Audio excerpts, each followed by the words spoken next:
አይ ቲንክ እኔ የድነት አሹራንስ የሚለው ነገር ላይ ከዚህ በፊትም ብዬዋለሁ። በእርግጥ ከሪፎርምድ እና አርሜኒያን ትራዲሽኖች አንዳንድ ማስወገድ ያለባቸው ነገር አለ ብዬ የማስባቸው ነገሮች አሉ። ለምሳሌ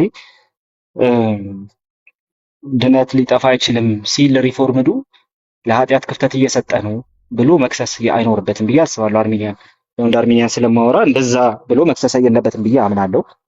አንድ ሁለተኛ ደግሞ በእኛም ሳይድ ደግሞ ሲምፕሊ ድህነት ሲምፕሊ በቃ ይጠፋል ተብሎ የሚፈራና የድህነት አሹራንስ እንደሌለው የሚያምን አይደለም። አርሜኒያኒዝም በዛ መንገድ መታየት አለበት ብዬ አላም። ስለዚህ የሆኑ ጽንፎች ላይ ማስቀመጥ አለብን ብዬ አላስብም። እና እነሱ ነገሮች አሁን በዚህ ስታወሩ እያዩዋቸው አይደለም። ዳትስ ሪሊ ቤስት። ከዛ ባለፈ ግን ምናልባት ላነሳ የምችለው ነገር ከሶቨርን ልጀምር ወይስ ደግሞ የራሴን ሀሳብ ልቀምጥ የሚለውን እያሰብኩ ነበር። ግን የሚያለያየን የመጀመሪያው ነገር ብዬ የማስበው እዚህ ፖይንት ላይ ከእንትን አንጻር ከዚህ ከፖሲቢሊቲ ኦፍ አፖስታሲ አንጻር መጽሐፍ ቅዱስ ክሊርሊ የሚያስቀምጣቸው ጥቅሶች አሉ ብዬ አስባለሁ። አፖስታሲ ፖሲብል ነው በአማኝ ህይወት ውስጥ የሚል ነገር እንደሚያስይዘን አምናለሁ። እና ምናልባት እነሱ ላይ የተወሰነ ነገር ልበል መሰለኝ። ዕብራውያን 6ን ስታነሱ ነበርና አይ ዋዝ ኢንተረስትድ እዛ ላይ ሙሉ ያለ አዎ ቃል ይቀጥል። መልካም እሺ። ዕብራውያን ምዕራፍ 6 አክቹሊ ከእኛ ካወራ ነውም ተነስተህ ሀሳብህን መስጠት ትችላለህ እንደተመቸህ አንተ። እሺ ያ እስቲ መጀመሪያ እንትን ላድርግና ላስቀምጥና ሀሳቤ ዕብራውያን ምዕራፍ 6 ላይ ያለውን ሀሳብ ያው ሪፎርምዱን ኢንተርፕሪቴሽን እናውቀዋልና ከሪፎርምድ ሪዲንጉ በተወሰነ መልኩ ዲቤት ያደርጋል ብዬ አምናለሁ። አስቀድሞ እንግዲህ ጥምቀቶች፣ እጆችን መጫን፣ ስለ ሙታን ትንሣኤ ምናምን እንደነዚህ አይነት ነገሮችን በቃ እንደገና መልሰን አንመስት በቃ ቤዚክ የሆነ ነገር እንትን አንበልና ቀጥሎ የሚናገረው ነገር ግን አንድ ጊዜ ብርሃን የበራላቸውም ብሎ ነው። ሰው እንደገና ይሄን ትምህርት አንመስርት ብሎ ሲጀምር የሚያነሳው ነገር ሲምፕሊ እዛው ኮሚኒቲ ውስጥ ስላለው ነገር የሚያነሳ ነው። የሆነ ትምህርትን ስለመማር ከነዚህ አይነት ቤዚክ ትምህርቶች መላቀቅን በተመለከተ ወር ከነዚህ አይነት ቤዚክ ትምህርቶች ወጣ ብሎ ደግሞ ጠንካራ ነገርን መማማርን በተመለከተ እያነሳ ስለሆነ ያለው እዛው ላይ ነው የሚቀጥለው ማለት ነው። አንድ ጊዜ ብርሃን የበራላቸው ሰማያዊ ስጦታ የቀመሱትን ከመንፈስ ቅዱስ ተካፋዮች የሆኑትን እነዚህ አይነቶቹ አድጀክቲቮች የሚያሳዩት ቀጥታ እንትን አይደለም ወይ? መጀመሪያ ኦልሬዲ አምነው የነበሩ ሰዎችን አይደለም ወይ የሚያሳዩት? የእናንተ አረዳድ እዚህ ላይ ምን ይመስላል? በተለይ ማተኮር የምፈልግባቸው ጥቅሶች አሉ። ብርሃን የበራላቸው ሰማያዊ ስጦታ የቀመሱ ካለ በኋላ ከመንፈስ ቅዱስ ፓርቴከር የሆኑ ተካፋይ የሆኑ ብለው ያስቀምጣል። እና እነዚህ ሶስት ነገሮች ኦልሬዲ ቀድሞ ያመነን ሰው የሚያሳይ አይደለም። ቁጥር 6 ላይ በኋላ የካዱትን ተብለው የተቀመጡት እነሱ ስለሆኑ ማለት ነው። ብርሃን የበራላቸውንና ሰማያዊ ስጦታ የቀመሱትን የተባሉት ሰዎች ያላመኑ ሰዎችን የሚገልጽ ነገር ነው ወይ? ያላመኑ ሰዎች ብርሃን የበራላቸውና ሰማያዊ ስጦታ የቀመሱ ተብለው መቀመጥ ይችላሉ ወይ? ከመንፈስ ቅዱስ ደግሞ ተካፋዮች ናቸው ሊባሉ የሚችሉ ናቸው ወይ የሚል ጥያቄ አለኝና እናንተ ጋርም ያሉ ጥያቄዎችን እንትን አደርጋለሁ። ከዚህ ልጀምር እስቲ እንደ ስታርቲንግ ፖይንት ማለት ነው።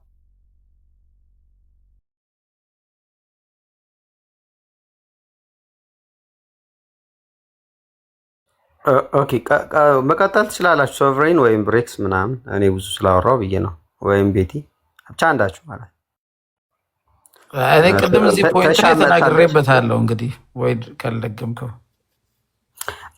አይ ቲንክ ቃሌ ጀስት የሪፎርምዱን መልስ የምታውቀው ይመስለኛል። ዝም ብሎ አሁን ከኛ ደግመህ ለመስማት ስለፈለክ የጠየቅ ነው እንጂ የሚመስለኝ በሪፎርምድ በኩል ያለውን መልስ ይህንን በተመለከተ ለአንተ እንግዳ ነው ብዬ አላስብም። ስለዚህ ምናልባት ደግሞ እስኪ እናንተም ድገሙት፣ ከእናንተም ልስማ። አሁን እያወራችሁ ዲስከሽን እስከሆነ አንጻር ልትፈልገህ እንደሆነ እንደዛ ተረድቼ ልመልስልህ እንጂ ታውቀዋለህ። ያ እንደሱ ነው ያሰብኩት። የራሴን ነገር እንትን ከማድረግ መጀመሪያ እሱን ላድርግ ብዬ ነው።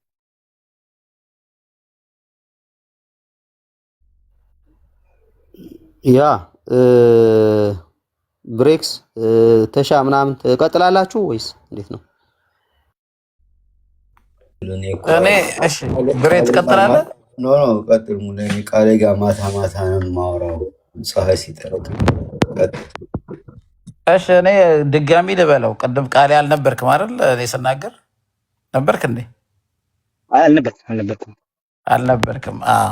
አንደኛ ክፍሉ የሚያወራው ያለው በኮቨናንት ውስጥ በዚህ በክርስቶስ ኢየሱስ አምን የሚሉ በቸርች ውስጥ ያሉ ምንም በአንድ በህብረት ውስጥ ስላሉ ሰዎች ነው። በመጀመሪያ ደረጃ እውነት ነው። ከዛ የተነሳ ኤክስፔሪንስ የሚያደርጉት ከእግዚአብሔር ከዛ ፌሎሺፕ ከእግዚአብሔር ቤተክርስቲያን ጋር ከመንጋ ውስጥ በመኖራቸው ኤክስፔሪንስ የሚያደርጉትን ነው የሚናገረው እንጂ እውነተኛ የዳኑ ለክርስቲያኖች የሚጠቀመው ቃል አልተጠቀመም። ቅድም ቃላቶቹን ስገልጽ ነበር። ለምሳሌ የጸደቃችሁ የሚል ነው፣ ጀስቲፋይድ ነው የሆነው በእውነት ዳግም የተወለደ ክርስቲያን። ይህን ቃል የለበትም። እነዚህ ሶስቱ ቃላቶች ነው፣ አራት ቃላቶች ቢፈለግ። ቦርን አጌን ነው አንዱ፣ ዳግም የተወለደ ስለ ዳግም ውልደት የተወለዳችሁበት ምናምን እያለ ሜንሽን ያደረገው። ይሄን ደግሞ በጥንቃቄ ፐርፐዝሊ ነው እነዚህ ሜንሽን ያላረጋቸው ነው የምለው። ስለ መንፈስ ቅዱስም ተካፋይነት ከሚለው በላይ በመንፈስ ቅዱስ የታተምን ወይ የተወለድን እንደሆነን ነው መጽሐፍ ቅዱስ የሚናገረው። ፐርፐዝሊ በመንፈስ ቅዱስ የታተማችሁ አላለም ብዬ ነው ማስበው። ሌላው የእግዚአብሔር ልጅ ሆናችሁ ወይ አዶፕትድ እንደሆናችሁ አታውቁም ወይ ምናምን የሚለውን ቃል አልተጠቀምም፣ እዚህ ውስጥ የለም ይሄም ቃል። ሌላ ቦታ ላይ እናንተ ከክርስቶስ ጋር አንድ እንደሆናችሁ አታውቁም። ቆሮንቶስ ላይም ቅድም ስለ ዝሙትም ኃጢአት ስለምንም ሲናገር ከክርስቶስ ጋር በሞቱ አንድ ከሆናችሁ፣ ቆላሲያስም ላይ ከእርሱ ጋር ከተነሳችሁ እያለ ስፔሲፊክ እያደረገ ይናገራል። ስለዚህ ለእውነተኛ አማኞች የሚጠቀመው ሌላው ከክርስቶስ ጋር አንድ የሆናችሁ አንድ አካል የሆናችሁ በማለት ነው። እነዚህን አይጠቀምም። ሌላ ቦታ ላይ እንደሚለው የመጽደቂያ ብሎ 10 ላይ የተቀዳሳችሁ የሚለው አለ። የ10ን ስፔሻሊ ለብቻው እናያለን። ሁለተኛው አዲስ ፍጥረት የመሆን አዲስ ሰው የመሆን እነዚህ ነው የሚጠቀመው ለአዲሱ ዳግም ለተወለደ ሰው። ፐርፐዝሊ እነዚህ ቃላት አቮይድ አድርጓል ጸሐፊው ነው የመጀመሪያው ቃላቱን ስለሆነ የጠየቀን። ግን እዚህ ክፍል ውስጥ ኢንላይትንድ ይለዋል፣ ፐርፐዝሊ ቴስት ያደረጋችሁ ይለዋል። የሰማያዊ ስጦታ ለምሳሌ ከጉባኤ ውስጥ ካለው ከእግዚአብሔር ቃል ከሚመጣው ከመንፈስ ቅዱስ ፕሬዘንስ ጆይ ሊያደርግ ይችላል። ያ በእውነት ያልተለወጠ ሰው በመንፈስ ቅዱስ በሚመጣው ጉባኤ ውስጥ በሚመጣው ቸርቹን እግዚአብሔር ኤዲፋይ ለማድረግ በሚለቀው ጸጋ በሚያፈሰው በመሃል በወርሺፑ በስብከቱ ሰዎች ሊጽናኑ ይችላሉ። እውነተኛ ደስታ ሊሰማቸው ይችላል። ሊያርፉ ኤክስፔሪንስ ሊያደርጉ ይችላሉ። ሊፈወሱም ይችላሉ። ሰው ሲፈወስ ያሉ የእግዚአብሔር ሚራክል ሊያዩ ይችላሉ። እግዚአብሔር ሊያመሰግኑ ዋው ሊሉ ይችላሉ። ይህን ደግሞ መጽሐፍ ቅዱሳችን ውስጥ ብዙ ኤግዛምፕሎች አሉ። ይሁዳም ለምሳሌ ሁለት አድርጎ ሲሄድ ፈውሶ እንደነበር ይፈውሳል። ለምን አይፈውስም? እንደዚህ አድርጎ እንዲፈውሱ ስልጣን ሰጥቻቸዋለሁ ምናምን። ኤቭሪቲንግ ሲደረግ አብሮ ነበር። ኤቭሪቲንግ ከነሱ ጋር ደቀ መዛሙርቱን እግዚአብሔር ለሚያደርገው እንትን ተቋዳሽ ነበር ይሁዳ። ይሁዳ ግን በልቡ ያመነ የጌታ የሆነ ሳይሆን በልቡ ድንጋይ የነበረ ነው። ማን አሳልፎ እንደሚሰጠው እንኳን ጌታ ግን ያውቅ ነበር ይላል። ጥያቄው ልጅ ጠይቃቸው እኔ ይሆን እንዴስ ብሎ እስኪጠይቀው ድረስ ማለት ነው። ኢየሱስ ሲልካቸው ግን ኤቭሪ ነገሩ ስለ ጸሎትም ሲያስተምራቸው ኤቭሪቲንግ ሲያደርግ አብሮ ተቋዳሽ ነበር። ስለዚህ ክፍል እያወራ ነው። ይሄም ማረጋገጫው ደግሞ ወረድ ብሎ ቁጥር 9 ላይ እናንተ ግን ይላል እናንተ ግን ምንም እንደማይሆኑ ስለ እነሱ ድነት እግዚአብሔር እንደሚጠብቃቸው ይናገራል። ወረድ ብሎ በእምነታቸው የጸና ተስፋቸው ጽኑና እርግጥ እንደሆነ አረጋግጦ ይናገራል። እንደሆን ልክ እንደ መልህቅ ጋር ኮምፔር ያደረግና በሰማይ የገባ ነው ይላል። በሰማይ ብቻ አይደለም በውስጥ የገባ ነው። እንደ መልከጼዴቅ ሹመት ወደ ውስጠኛው ክፍል በሰማይ ባለ መቅደስ ወደ ውስጥ ከክርስቶስ ጋር ተይዟል ይላል። ልክ ክርስቶስ በእጁ ይዞ እንደገባ አይነት ገመድ እንደታሰረ በውስጠኛው ቤተ መቅደስ አይነት ነገር ነው ኮምፔር የሚያደርገው።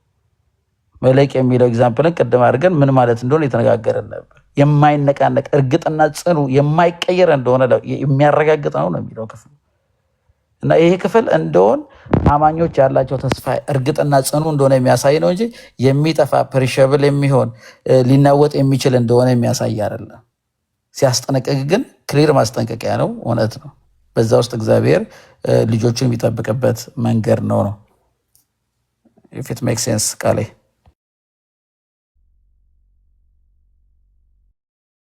መልካም እሺ።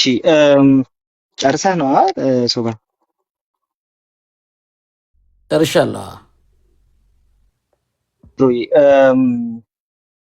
ያ እነዚህ ኢንተርፕሪቴሽኖች ነው ኤክስፔክት የማደርገው። ልክ ነው እንዳልከው የዕብራውያኑ ጸሐፊ ይሄ አንድ መሆን፣ መተባበር ምናምን የሚሉ ነገሮችን አያነሳቸውም።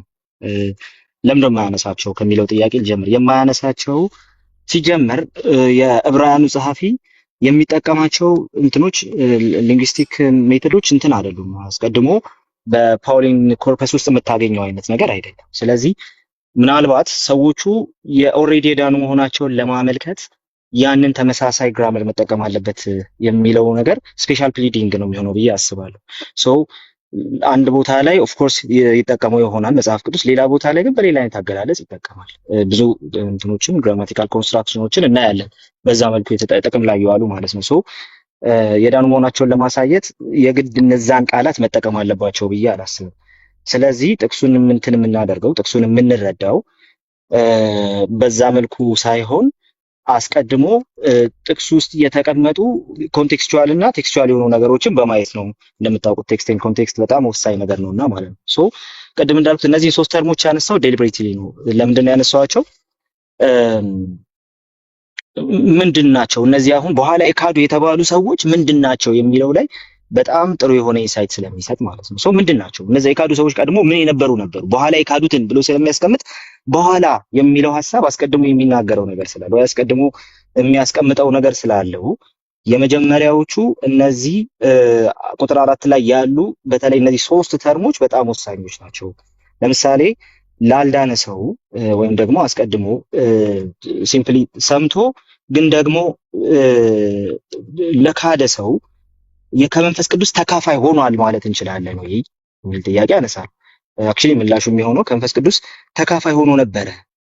ኦልሬዲ አስቀድሞ ያልዳነ ሰው ከመንፈስ ቅዱስ ተካፋይ ሆኖ ነበረ የሚል ነገር በዛ መንገድ የተቀመጠ ቴዎሎጂ አናገኝም። ይሄ የመጀመሪያው ነገር ነው። ስለዚህ ከመንፈስ ቅዱስ ተካፋይነት ወይም ደግሞ ይሄ ፓርቴከር የመሆን ጉዳይ ካልዳኑ ሰዎች ጋር ሊያያዝ የሚችል ነገር አይደለም። ካልዳኑ ሰዎች ጋር ሊገናኝ የሚችል ነገር አይደለም ብዬ አስቀምጣለሁ። ሶ ምንድነው ይሄ ተካፋይነት ማለት ምን ማለት ነው?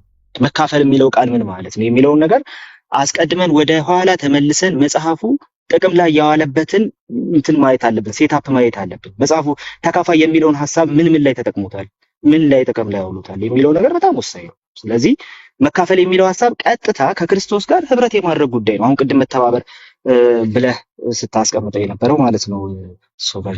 ስለዚህ ለምሳሌ ዕብራውያን ምዕራፍ 3 ቁጥር 14 ላይ ዕብራውያን ምዕራፍ 3 ቁጥር 14 ላይ አንድ ሐሳብ አለ። ነገር ግን ከመካከላችሁ ከቁጥር 13 ጀምር ማለት ነው ከመካከላችሁ ማንም በኃጢአት ተታሎ ልቡ እንዳይደነድድ ዛሬ የተባለ ሳለ እርስ በርሳችሁ ተጽናኑ፣ በየቀኑ በሳችሁ ተጽናኑ ይላል። ስለዚህ ምንድነው ሳልቬሽን አደጋ ላይ የሚጥለው ነገር ምንድነው ከተባለ የልብ መደንደን ነው። ሶ እንደዛ እንዳይሆን እርስ በርሳችሁ ተጽናኑ ዛሬ በማለት ይናገርና ከዛ በኋላ ቁጥር 14 ላይ አዲስ መደበኛ ትርጉም ነው ያነበብኩ ያለሁት።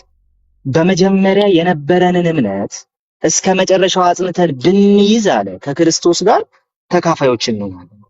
እሺ አሁን ማን ነው ተካፋይ ተብሎ እንትን የሚባለው ሲባል የመጀመሪያ ያመነውን እምነት እስከ መጨረሻ አጽንቶ የሚይዝ ተካፋይ ፓርቴከር ይሆናል። ኦኬ ፓርቴከር ይሆናል። እሺ ስለዚህ ይሄ ተካፋይ የሚለው ይሄ ፓርቴክ የማድረግ ጉዳይ ላልዳነ ሰው የሚነገር አይደለም። ሲጀመር ወደ ክርስቶስ ለገባ ወይ ከክርስቶስ ጋር እየተባበረ ላለ ሰው የሚነገር ነገር። እዚህ ጋር ብቻ ግን አይቆምም። ለምሳሌ ሌሎችንም ክፍሎች በዚሁ መልኩ ማየት እንችላለን። ይሄ የፓርቴከርነት ጉዳይ ቁጥር 1 ላይ ራሱ ማለት ነው ተካፋይ ብሎ የጠራቸው እነማን ነው ሲባል የሰማያዊ ጥሪ ብሎ የሚናገረው ሲምፕሊ በክርስቶስ የታመኑና ቅድም አሪፍ ነገር እያነሳችሁ ነበር ልጅ አንጻር ማለት ነው።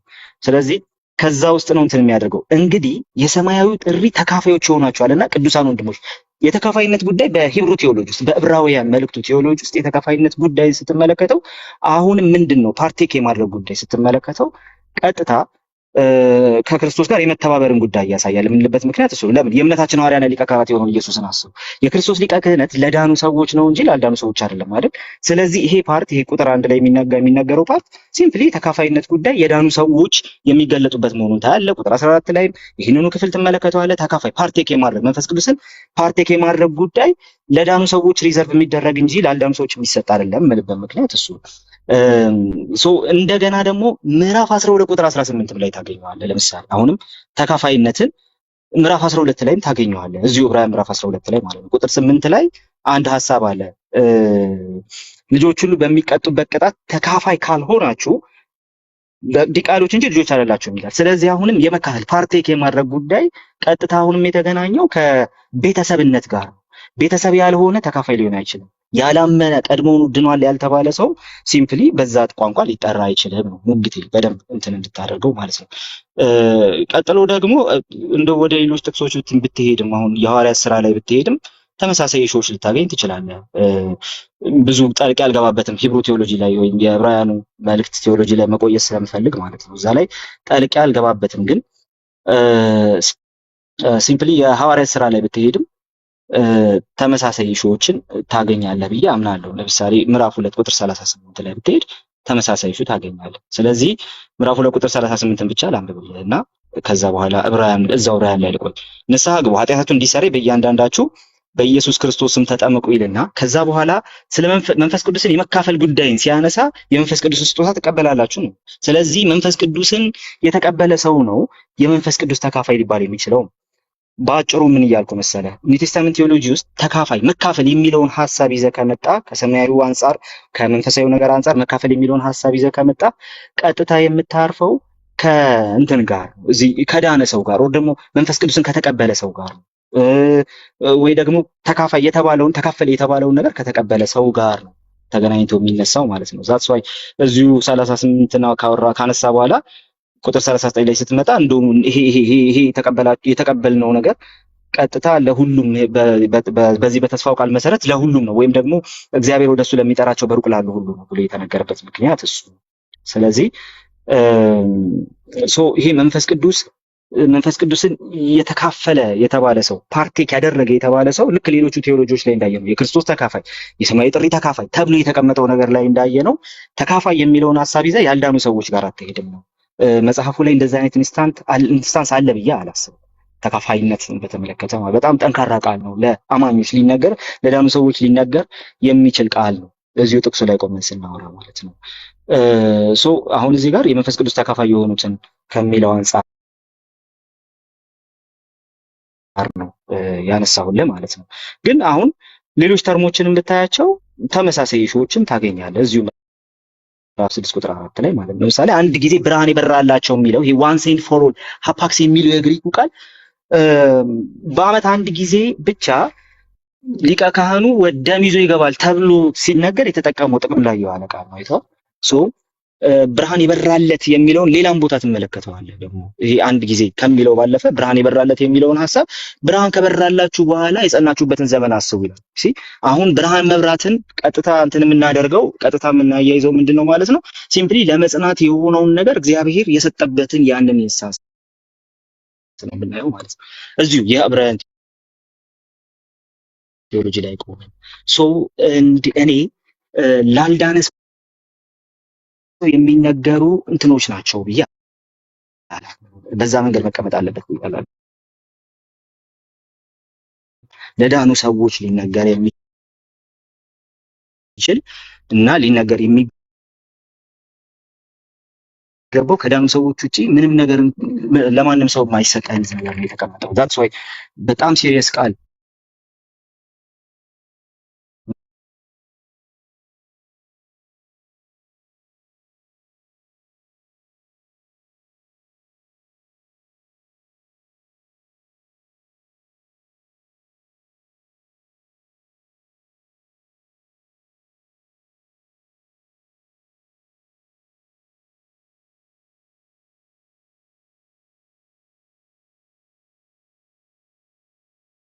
የማላስብበት ምክንያት እሱ ነው።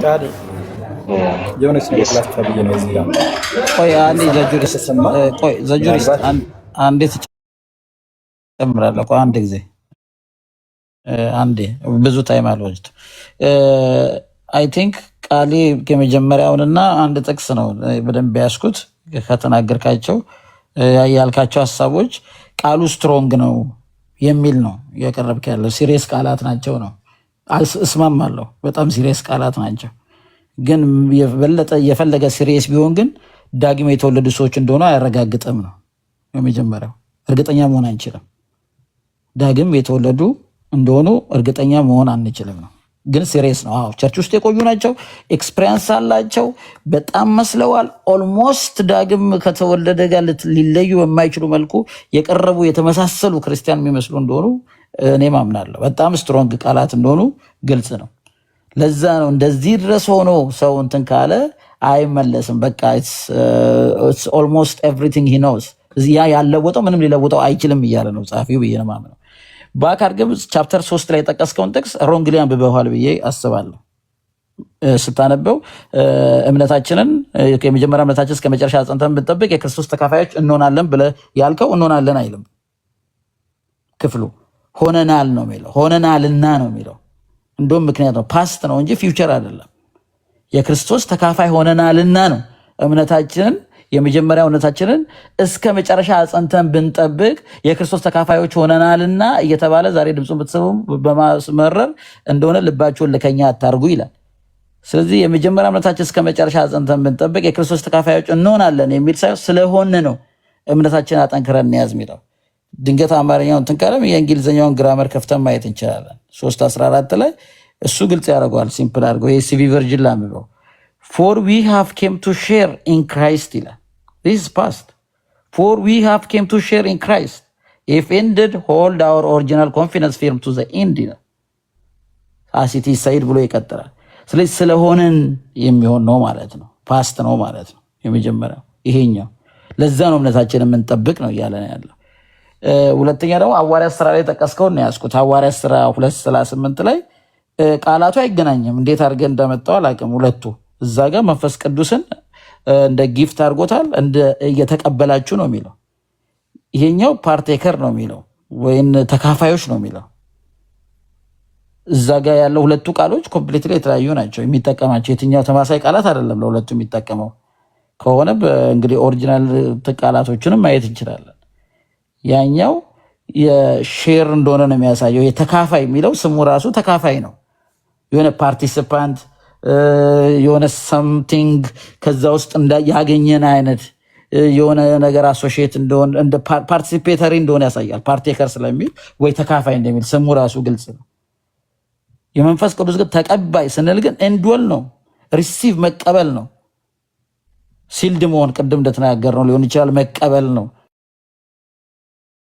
እና ኮምፕሊትሊ ወርዶቹ ሁለቱ የተለያዩ ናቸው የሚለው ነው። ምንም እንኳን ግን ዝም ብሎ ተራ ነገር ነው ይባል አይደለም። ቅድም እንዳልኩት እነዚህ ሰዎች ብዙ አገናኝተን አንዳንድ ጊዜ ብዙ ነገር ሊያደርጉ የሚችሉ ናቸው። ግን ስትሪክት ልናደርግ ምን ያስፈልገው ዳግም የተወለዱ አዲስ ፍጥረት ስለመሆናቸው ሊያረጋግጥልን አይችልም ነው።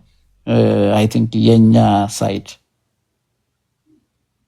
ያ ከእንትኑ ልጀምር። ከዚህ እንሆናለን ከሚለው ሆነናል የሚል ነው። ሮንግሊ አንብበዋል ስላልከኝ እሱኛውን ነገር ላንሳለህና ቁጥር 14 ላይ አክቹሊ የመንፈስ ቅዱስ ማን ነው ከክርስቶስ ጋር ተካፋዮች እንሆናለን የሚለው ሐሳብ እንሆነናል ከሚለው ከዚህ ከአማርኛው የላቀ ነገር አለው። ምክንያቱም እንደምታውቀው ፐርፌክት ኢንዲኬቲቭ አክቲቭ ነው። ዋት ኢዝ ፐርፌክት ኢንዲኬቲቭ አክቲቭ ምንድን ነው? ይሄ ጥቅስ ይሄ አሁን እያወራንበት ያለ ነው። ቁጥር 14 ላይ ያለው we have become or ደግሞ አሁን ሆነናል ብለህ ያስቀመጥከው ነገር ምንድነው? እንትኑ ግራማቲካል ኮንስትራክት የሚለውን ነገር ማየት አለብን። ስለዚህ ቨርብ ነው፣ ፐርፌክት ኢንዲኬቲቭ አክቲቭ ነው። what is perfect indicative active? ፕሬዘንት ላይ ያለ ነገር ግን አሁን ፕሬዘንት ላይ ካለው ኢፌክት ጋር በተያያዘ ወደፊት ደግሞ ፍጻሜውን የሚያገኝ ነገር የሚያወራው ማለት ነው። ስለዚህ እንደው ያልዳኑ ሰዎች ናቸው እንበል አይደለም። ተካፋይነት ተብሎ በእግዚአብሔር መንግስት ውስጥ ተካፋይነት ተብሎ የሆነ ነገር ተካፍሏል ተብሎ አንድ ሰው ያልዳነ አስቀድሞውኑ ግን ያልዳነ ኦር ደግሞ ያላመነ ተብሎ የተቀመጠበት ሲንግል ኢንስታንስ የለም ነው። መጽሐፍ ቅዱስ ውስጥ በዛ መንገድ የተቀመጠ ነገር የለም። ተካፋይ ሆኖ ነበረ ግን ደግሞ አላመነም ነበር ልንለው የምንችልበት ኢንስታንስ የለም፣ ተካፋይ ተብሎ ከተቀመጠ በኋላ ማለት ነው። ሶ ግን ቅድም እንዳስቀመጥኩት የተካፋይነት ጉዳይ ቀጥታ ከመንፈስ ቅዱስ ጋር ተያይዞ ከመጣ ታዲያ ያላመኑ ሰዎች ከመንፈስ ቅዱስ ተካፋዮች ሆኖ የነበረ ብለን ከማስረጃ ጋር ልናመጣ የምንችለው ነገር ታዲያ ምንድን ነው? ከመንፈስ ቅዱስ ያላመኑ ሰዎች ያልዳኑ ሰዎች እንዴት ነው የሚካፈሉት ከመንፈስ ቅዱስ?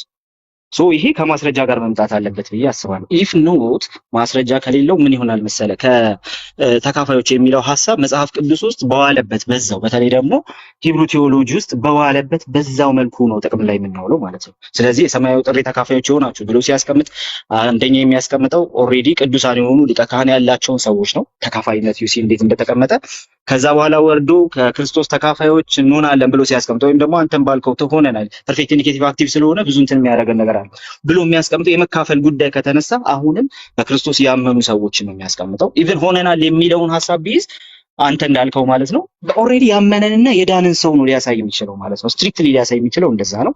እንደዚሁም ደግሞ ሌሎች ጥቅሶችንም እንዳሳየሁት ዕብራውያን ላይ ማለት ነው ሲምፕሊ የተካፋይነት ጉዳይ ቀጥታ ከአመኑና ከዳኑ ሰዎች ጋር የሚመጣ አይደለም። መንፈስ ቅዱስን መካፈል የሚለው ሐሳብ ላልዳኑና ላላመኑ ሰዎች ይመጣል ከተባለ ሀውካም እንዴት የሚለው ጥያቄ መመለስ አለበት። ይሄ የመጀመሪያው ነገር።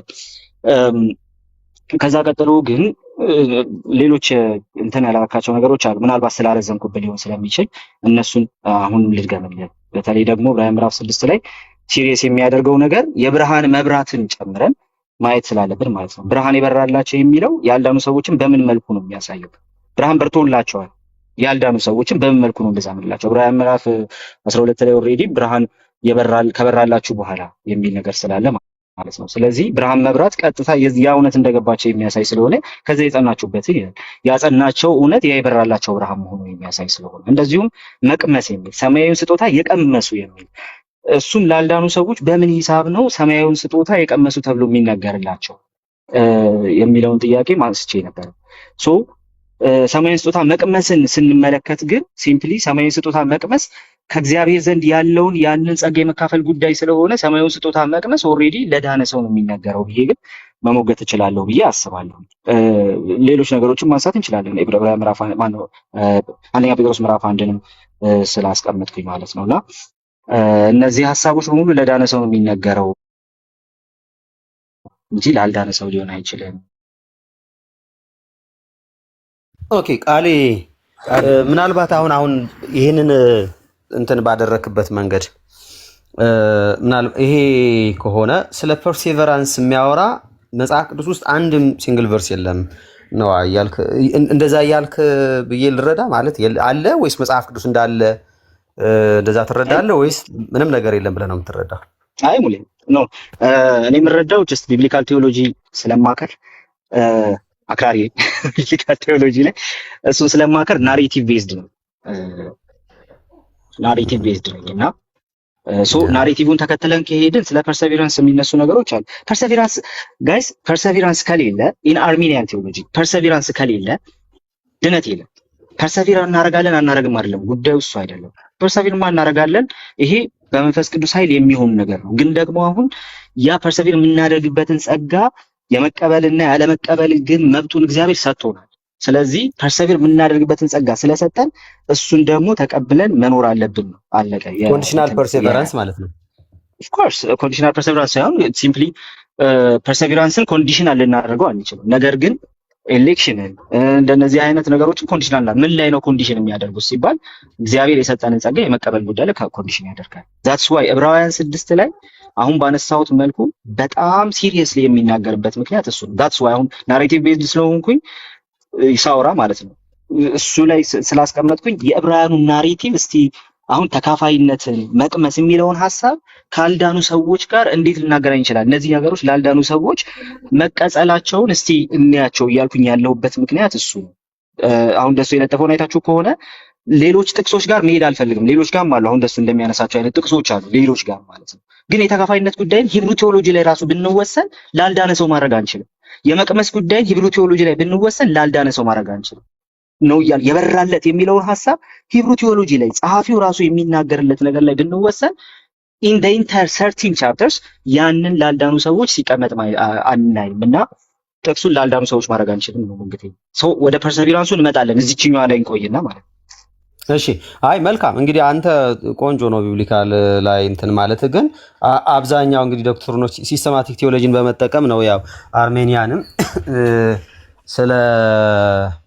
ስለዚህ አይነት ነገር ስለ ቴዎሎጂያቸውን አሁን መዳንን በተመለከተ ቅድም የእግዚአብሔርና የእኛንም ድርሻ የሚያስቀምጡት በቢብሊካሉ አይደለም በናሬቲቭ ወይ ብቻ ሳይሆን ሲስተማቲክ ቴዎሎጂን በመጠቀም እንደሆነ ግልጽ ነው። እዛው ክፍሉ ላይ ግን ዕብራውያን ምዕራፍ 6 ላይ ያለውን ክፍል እኛና እነዚያ እንግዲህ ቅድም ለሳሚ ጠይቄው ነበር። እውነት ለመናገር ያው በወንድሞች መሃል ስለሆነ ዲቤት ስላልሆነ ሐሳቡን አለ በቃ ሐሳቡ ኦሬዲ የሚያስኬዳ አልመሰለኝም። ዝም አልኩኝ ዝም ብዬ ኦኬ ጥሩ እና ግን እንዴት ነው አሁን ስለነዚያ ተብሎ የተባለው አማኞች መጽሐፍ ቅዱስ ስለነዚያ ብሎ በሶስተኛ መደብ ይጠቀማል ወይ ለአማኞች አሁን በሁለተኛና አማኞች ራሳቸውን በሁለተኛና በሶስተኛ መደብ አድርጎ ይጠቀማል ወይ ስለነዚያ ስለናንተም ብሎ አንድ ኮንቴክስት ውስጥ አንድ ፓሴጅ ውስጥ ሁለት እንትኖች እናያለን እነዚያ የተባሉና እናንተ የተባሉትን ማለት ነው ስለናንተ የተባለውን ስለዚህ እነዚያ የተባሉትንና እናንተ የተባሉትን ምንድነው ልዩነታቸው? አንደኛው ስለ ቶት ማርከርም ስለ ኮንትራስት ቶት ማርከር አንስቼ ጠይቄው ነበር በት የሚለው ስለናንተ ግን የሚለው ስለዚህ ለምንድነው እሱ ራሱ የገባው ስለነዛ አውርቶ ስለናንተ ያላቸው ስንማን ናቸው የሚለውን ነገር እዛ ላይ የተወሰነ ነገር ብትልበት። እሺ ወደዛ ያልሄድኩበት ምክንያት እዚህ ላይ መጨረስ ያለብን ነገር ስላለ ነው። ብዙውን ጊዜ በእኛና በሪፎርምድ መካከል የሚሆኑ ዲቤቶች ጥቅስ ላይ በጣም ካልተቆመ በስተቀር እንትን ያደርጋል ዌቨር ያደርጋልና ከዛ ውይይቱ እንትን እያደረገ ይሄዳል ዲግሬድ እያደረገ ይሄዳል እና ከዛ አንጻር ነው እንጂ እሱ በጣም የሚነሳ ነው ራሱ በእኛም በእናንተም በኩል በጣም በእንትኑ ይሄ ስትራቴጂክ ባትል ግራውንድ የሚባለው ራሱ እሱ ነው የቁጥር 9 ማለት ነው እንግዲህ ልክ ነው እና ሲምፕሊ ናሬቲቭ ቤዝድ ሆንኩኝ አልኩኝ እንጂ በቅድሙ ሲስተማቲክ ቴዎሎጂ ስትሮንግሊ እንደውም ይደግፈኛል ብዬ አስባለሁ ግን ብዙ እንትን ስለማላደርገው ነው እዛ ውስጥ ለእንትን ስለማልመርጠው ለዲስከሽን ስለማልመርጠው ብቻ ግን አሁን ባልኩበት መንገድ እንኳን ብሄድ ይሄ ስለናንተና ስለነዚህ የሚለው ሰከንድ እና ማለት ፈርስት እና ሰርድ ሰከንድ ነው ሰከንድ እና ሰርድ እንትኖች አሉ ሰከንድ እና ሰርድ ፖይንቶች አሉና እንደዛ በሁለተኛ በሶስተኛ መደብ የተነገሩ ነገሮች ሁለተኛ መደቦቹ እናንተ የሚለው ለዳኑት ከዛ በኋላ ደግሞ ሶስተኛ መደብ ደግሞ ላልዳኑት ወይ ደግሞ ቀድሞውኑ ያንን ጸጋ ላልተቀበሉት ሰዎች የመዳኑ ጸጋ ላልተቀበሉት ሰዎች ነው የሚውለው የሚል ፖይንት አለ። በጣም አሪፍ ጥያቄ ነው ግን ዲሳይሲቭ አይደለም። በዋናነት ይሄ ዲሳይሲቭ አይደለም። ለምን ዲሳይሲቭ የማይሆነው መጽሐፉ ሲጻፍ ሬቶሪክ ነው። የመጽሐፉ እንትን ራሱ የመጽሐፉ ቶን ራሱ ሬቶሪክ ነው። እንደምታውቀው ሙሌ የዕብራውያን መልእክት እንትን አይደለም። ቆይ ወደ ዋይፋይ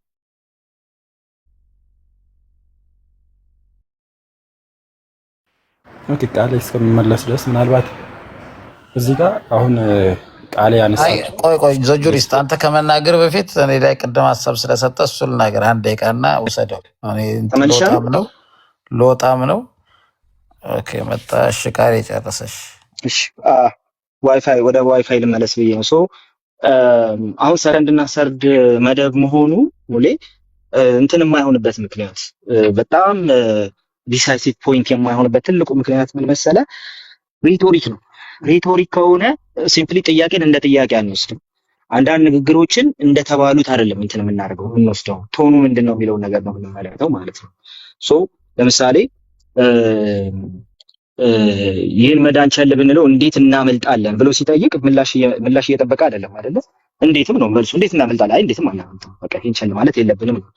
ልክ እንደዛው አሁን ሰከንድ ሰርድ ምናምን ሲሆኑ ጸሐፊው በሚመቸው መልኩ መልክቱን ኮንቬይ ለማድረግ በሚመቸው መልኩ እያደረገው ነው እንጂ እንትን አይደለም። ለምሳሌ እንትን እንመልከት፣ የማቴዎስ ወንጌል ምዕራፍ 7ን እንመልከት። ለምሳሌ ሲምፕሊ ስብከቱን በሬቶሪክ መልኩ ልክ የዕብራውያን ጸሐፊ እንደሚሰብከው በሬቶሪክ መልኩ እያስቀመጠ ስለሆነ ጌታችን ኢየሱስ ክርስቶስ ምዕራፍ 7ን እንመልከተው። ምዕራፍ 7 ላይ የሚያስቀምጣቸው ነገሮች አሉ አይደለም? እንደዚህ ይሉኛል ብሎ ማለት ሁለቱንም በሰርድ እንትን ያስቀምጣል። በሰርድ ፐርሰን ያስቀምጣል። በቀኝ የሚቆሙ በግራ የሚቆሙ ምናምን እያለ በሰርድ ፐርሰን ካስቀመጠ በኋላ ከዛ በኋላ ይህን ቃሌን ሰምቶ የሚያደርገው ብሎ አሁንም በሰርድ ፐርሰን ያስቀምጣል። የማያደርገውንም በሰርድ ፐርሰን ያስቀምጣል። አይተኸዋል። ቀደም ካለ ደግሞ አርጉ የሚለው በፈርስት ፐርሰን ያስቀምጣል። አርጉ ሲል ሁሉም የማድረግ አቅም ያላቸው ናቸው እያለ አይደለም፣ ሲምፕሊ ትእዛዝ እያስተላለፈ ስለሆነ ያን እያደረገ ያለው ማለት ነው። ስለዚህ ፖይንት ምን መሰለህ፣ እንደዚህ አሁን ስብከት ተኮር በሆነ ስብከት ቤዝድ በሆነ ሪቶሪክ በሆነ መልኩ የሚቀመጡ ነገሮች ፐርሰናቸው የተለዋወጠ በሆኑ የሚያመጣው ነገር የለም። ለምሳሌ በክርስቶስ ያለው የህይወት መንፈስ ህግ ከሞትና ከእንትን ህግ አውጥቶኛል፣ ነፃ አውጥቶኛል፣ ከሞት ህግ ነፃ አውጥቶኛል ብሎ ጳውሎስ ሲናገር እየተናገረ ያለው ሮሜ መልእክት ላይ እያወራ ያለው ስለ እንትን ነው፣ ስለ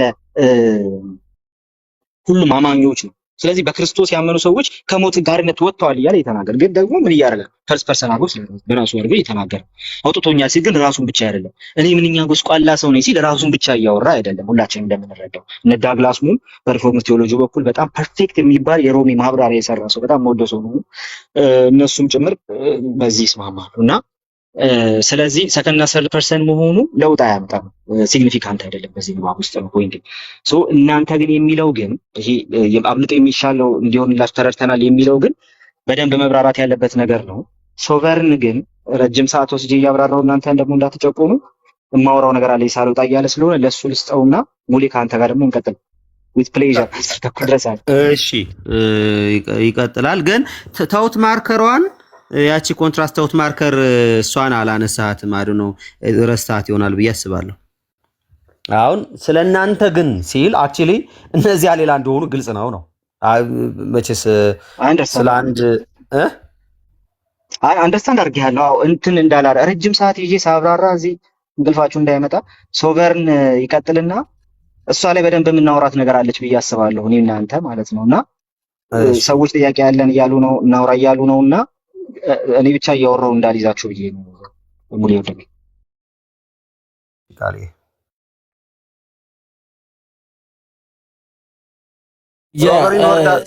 ወርዳለሁ ስላልክ ሳትናገር እንዳትወር ተብሎ ነው።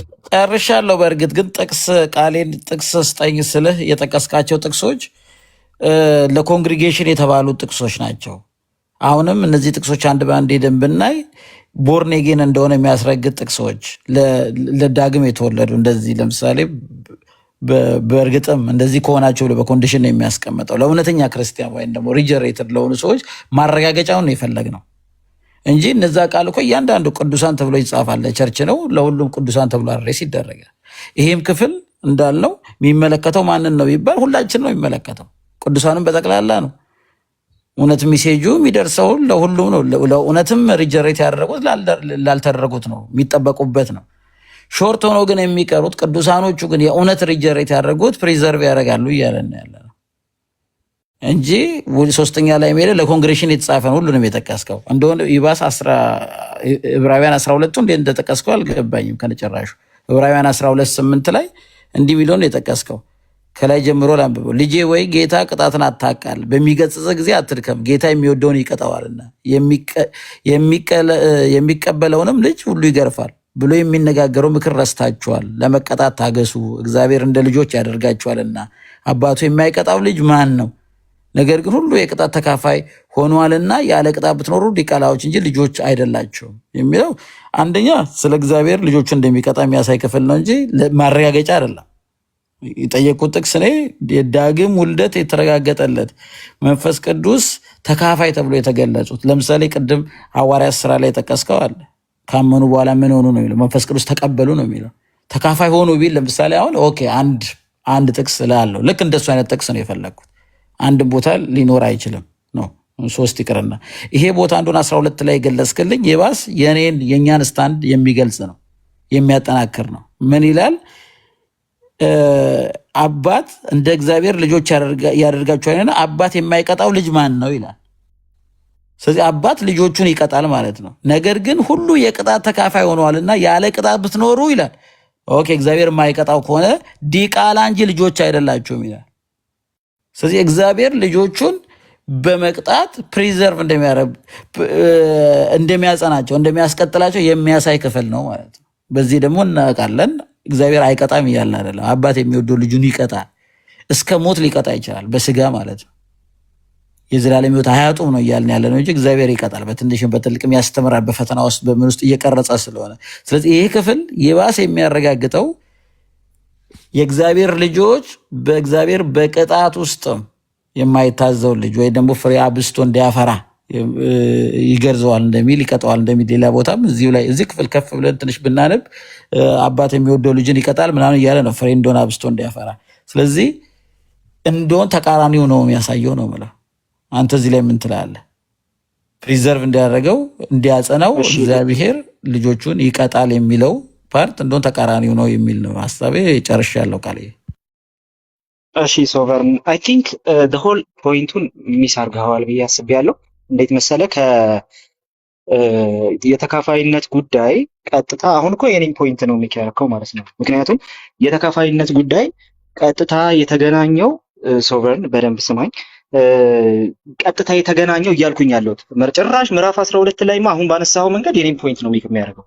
የተገናኘው ከልጅ ጋር ከሆነማ ተካፋይነት የዳነ ሰው ጉዳይ ነው። ተካፋይነት የዳነ ሰው አትሪቢዩት መሆኑ ነው። ፖይንቱ ራሱ እኮ እሱ ነው። the whole point is ተካፋይነትን ካነሳ የዳነ ሰው አትሪቢዩት ነው እንጂ ያልዳነ ሰው አትሪቢዩት አይደለም። ቅድም እንዳልከው ማለት ለምሳሌ የሚቀጣው ልጅ ነው ካልክ ልጅ የሆነው ስለ ፐርሰቪራንስ እንደሆነ እዚሁ እየነገርከን ነው። ኦልሬዲ ፐርሰቪር የሚያደርገው እንደሆነ ማለት ነው።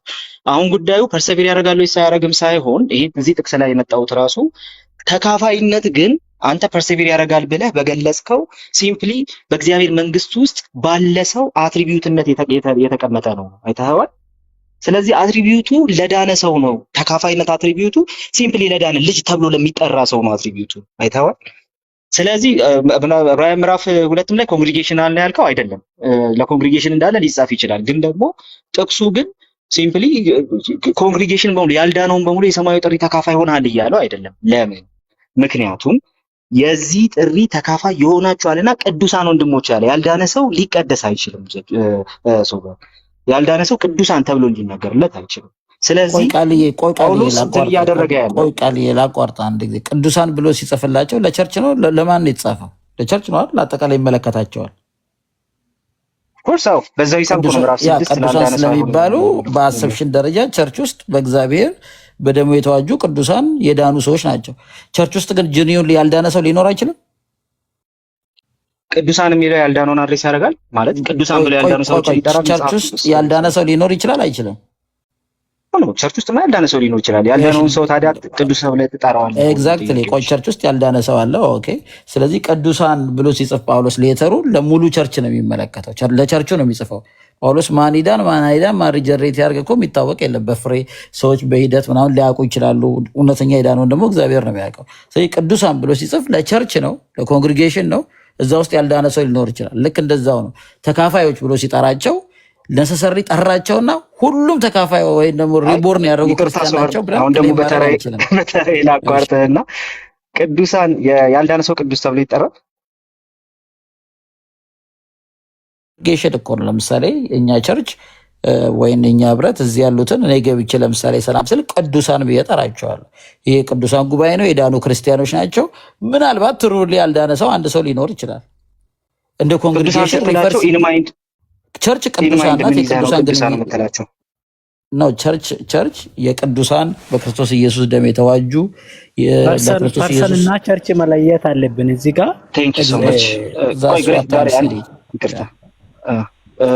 ሲምፕሊ ቅዱሳን የሚለው ሰማያዊ ተስፋ የተጠበቀላቸው ነው። በቃ በክርስቶስ የሚጠበቁ ሰዎችን ነው።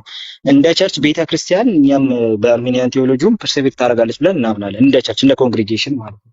ሶ ኢን ኤቭሪ ፖይንት ሪፈር ስናደርግ ቃል መሰለ ሐሳቤን አገኘው ልጨርስና እሺ ስለገባኝ ነው አይዲያ ሪፈር ስናደርግ ፎር ዘ ኮንግሪጌሽን ስለሆነ ያዳነውም ያልዳነውም ቅዱሳን ብለን እንጠራለን ነው ፖይንት።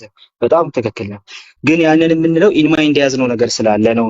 ኢንማይንድ የያዝነው ነገር ደግሞ ባይ ዘ ወይ በ2000 ዓመት ኢንተርፕሪቴሽን ውስጥ ነው ይሄን የምነግርህ። ቅዱሳን የሚለው ሐሳብ ሲምፕሊ እንደ ኮንግሪጌሽን ከተቀመጠ ኢቭን በሪፎርምድ ቴዎሎጂ ውስጥ ራሱ ማለት እንደ ኮንግሪጌሽን ከተቀመጠ እናንተ በኪንግደም ቴዎሎጂ በጣም ትታወቃላችሁ። በጣም የምወደው ነገር ነው ከሪፎርምድ እና እንደዛ ከተቀመጠ ቤተክርስቲያን ተስፋዋን የምትጠብቅ ናት ከሚለው እሳቤ አንጻር ነው። ቤተክርስቲያን የክርስቶስ ሙሽራ ናት ከሚለው ነገር አንጻር ነው እያወራን ነው። ለምሳሌ አሁን ስለ ቤተክርስቲያን ፐርሰቪራንስ ከሆነ እኛማ ቤተክርስቲያን ፐርሰቪር ታደርጋለች። እዛ ውስጥ ግን ፐርሰቪር የማያደርጉ እምነታቸውን የሚጥሉ ግን ሰዎች ሊኖሩ ይችላሉ ነው ፖይንታችን እንጂ እንደ ቤተክርስቲያን እኛም ቅዱሳን እንላለን እንደ ኮንግሪጌሽን ማለት። ግን እንደዛ ሲባል ሲምፕሊ ክርስቶስ እስከሚመጣ ቤተክርስቲያን ጸንታ እንደምትኖር ባለን ኮንቪክሽን ውስጥ ነው እንደዛ የምንለው። ስለዚህ ቅዱሳን የሚለው ሐሳብ ከሰማያዊ ጥሪ ተካፋይ መሆን ቅዱስ መሆን የሚለው ሐሳብ ቤተክርስቲያን ጌታ እስከሚመጣ እንደምትቆይ ኢንማይንድ ተይዞ የተነገረ ስለሆነ ስቲል ቅዱሳን ብለህ ያልዳነን ሰው ልጠራ አትችልም። እንደ ኮንግሪጌሽን የጠራኸውና ማለት ነው። ስለዚህ አሁን እያወራን ያለነው ስለ ኢንዲቪጁዋሊስቲክ እንትን ስለሆነ ስለ ኢንዲቪጁዋሊስቲክ ፕሮባቢሊቲ ስለሆነ እያወራን ያለነው ፕሮባቢሊቲ ኦፍ አፖስታሲ ስለሆነ እያወራን ያለነው ቅዱሳን ብለን የጠራ ነው ፐርሰቪር ልታደርግ ቤተክርስቲያን እግዚአብሔር እንደሰጣት አምነን ስለሆነ እያወራን ያለነው ስቲል ጌታ መጥቶ ስለሚወስዳቸው ሰዎች እያወራን ያለው ተካፋይነት የተያያዘው ከዛ ጋር ስለሆነ ኢቭን አሁን ኃጢአተኞች እኮ እዛ ውስጥ ሊኖር ይችላል ብትለኝ ራሱ በኪንግደም ሜንታሊቲ ውስጥ የተጻፈ ስለሆነ ጌታ ሊወስዳት ስለሚችለው ጌታ ሊወስዳት ስለሚመጣላት ቤተክርስቲያን እየተጻፈ ስለሆነ የተካፋይነት ጉዳይ ሲምፕሊ ከዛ ጋር ተጣብቆ ነው የተነሳው ፖይንቱ። እዛ ውስጥ ያልዳኑ ሰዎች ይኖራሉ፣ ኦፍ ኮርስ ያልዳኑ ሰዎች አሉ። ቅዱሳን የሚለው ግን ምን ጊዜ ስሩአውት the new testament ብታይ the whole new testament throughout the church history ብታይ ቅዱሳን የሚለው ኢንዲቪጁዋሊ ግን ላልዳነ ሰው አትጠቀምም። ስለዚህ በዚህ ኮንቴክስት መሰረት መቀደስና ከሰማያዊ ጥሪ ተካፋይ መሆን በቀጥታ ከሊቀ ክህነት ጋር ስለተያያዘ የዳኑ ሰዎችን የሚያሳይ ነው ብለን እናስቀምጣለን ነው ፖይንቱ። ስለዚህ ተካፋይነት፣ ቅዱስነት የሚሉ ሐሳቦችን ወስደህ ካልዳነ ሰው ጋር ኢንዲቪጁዋሊ አታስቀምጥም።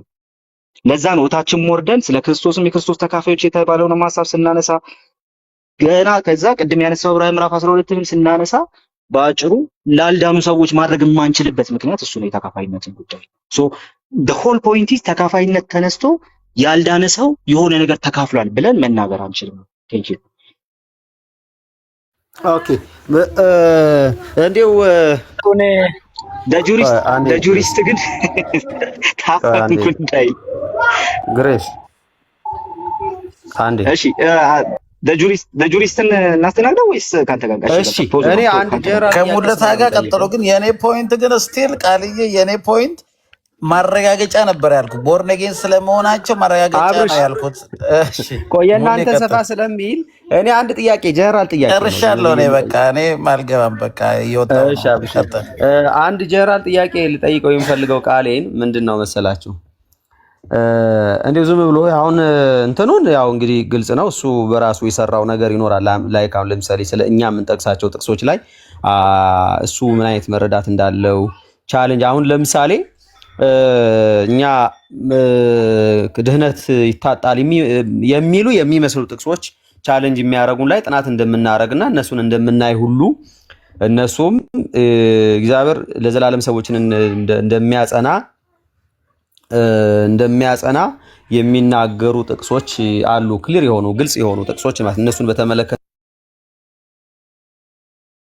እሱን ጥቅሶች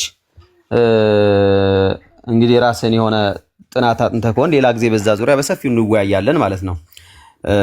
እንወያያለን በዛ ጉዳይ። ግን አንድ ጀነራል ጥያቄ ልጠይቅ የፈለኩት የኢየሱስ ክርስቶስ ምልጃ እኛን ከማጽናት አኳያ የሆነ ጥቅም አለው ማለት ከማጽናት ማለት ኮንዲሽናል አይደለም። እኛ በምንለው ሪፎርምድ በምንለው መንገድ መጽናት ብለን የምንለው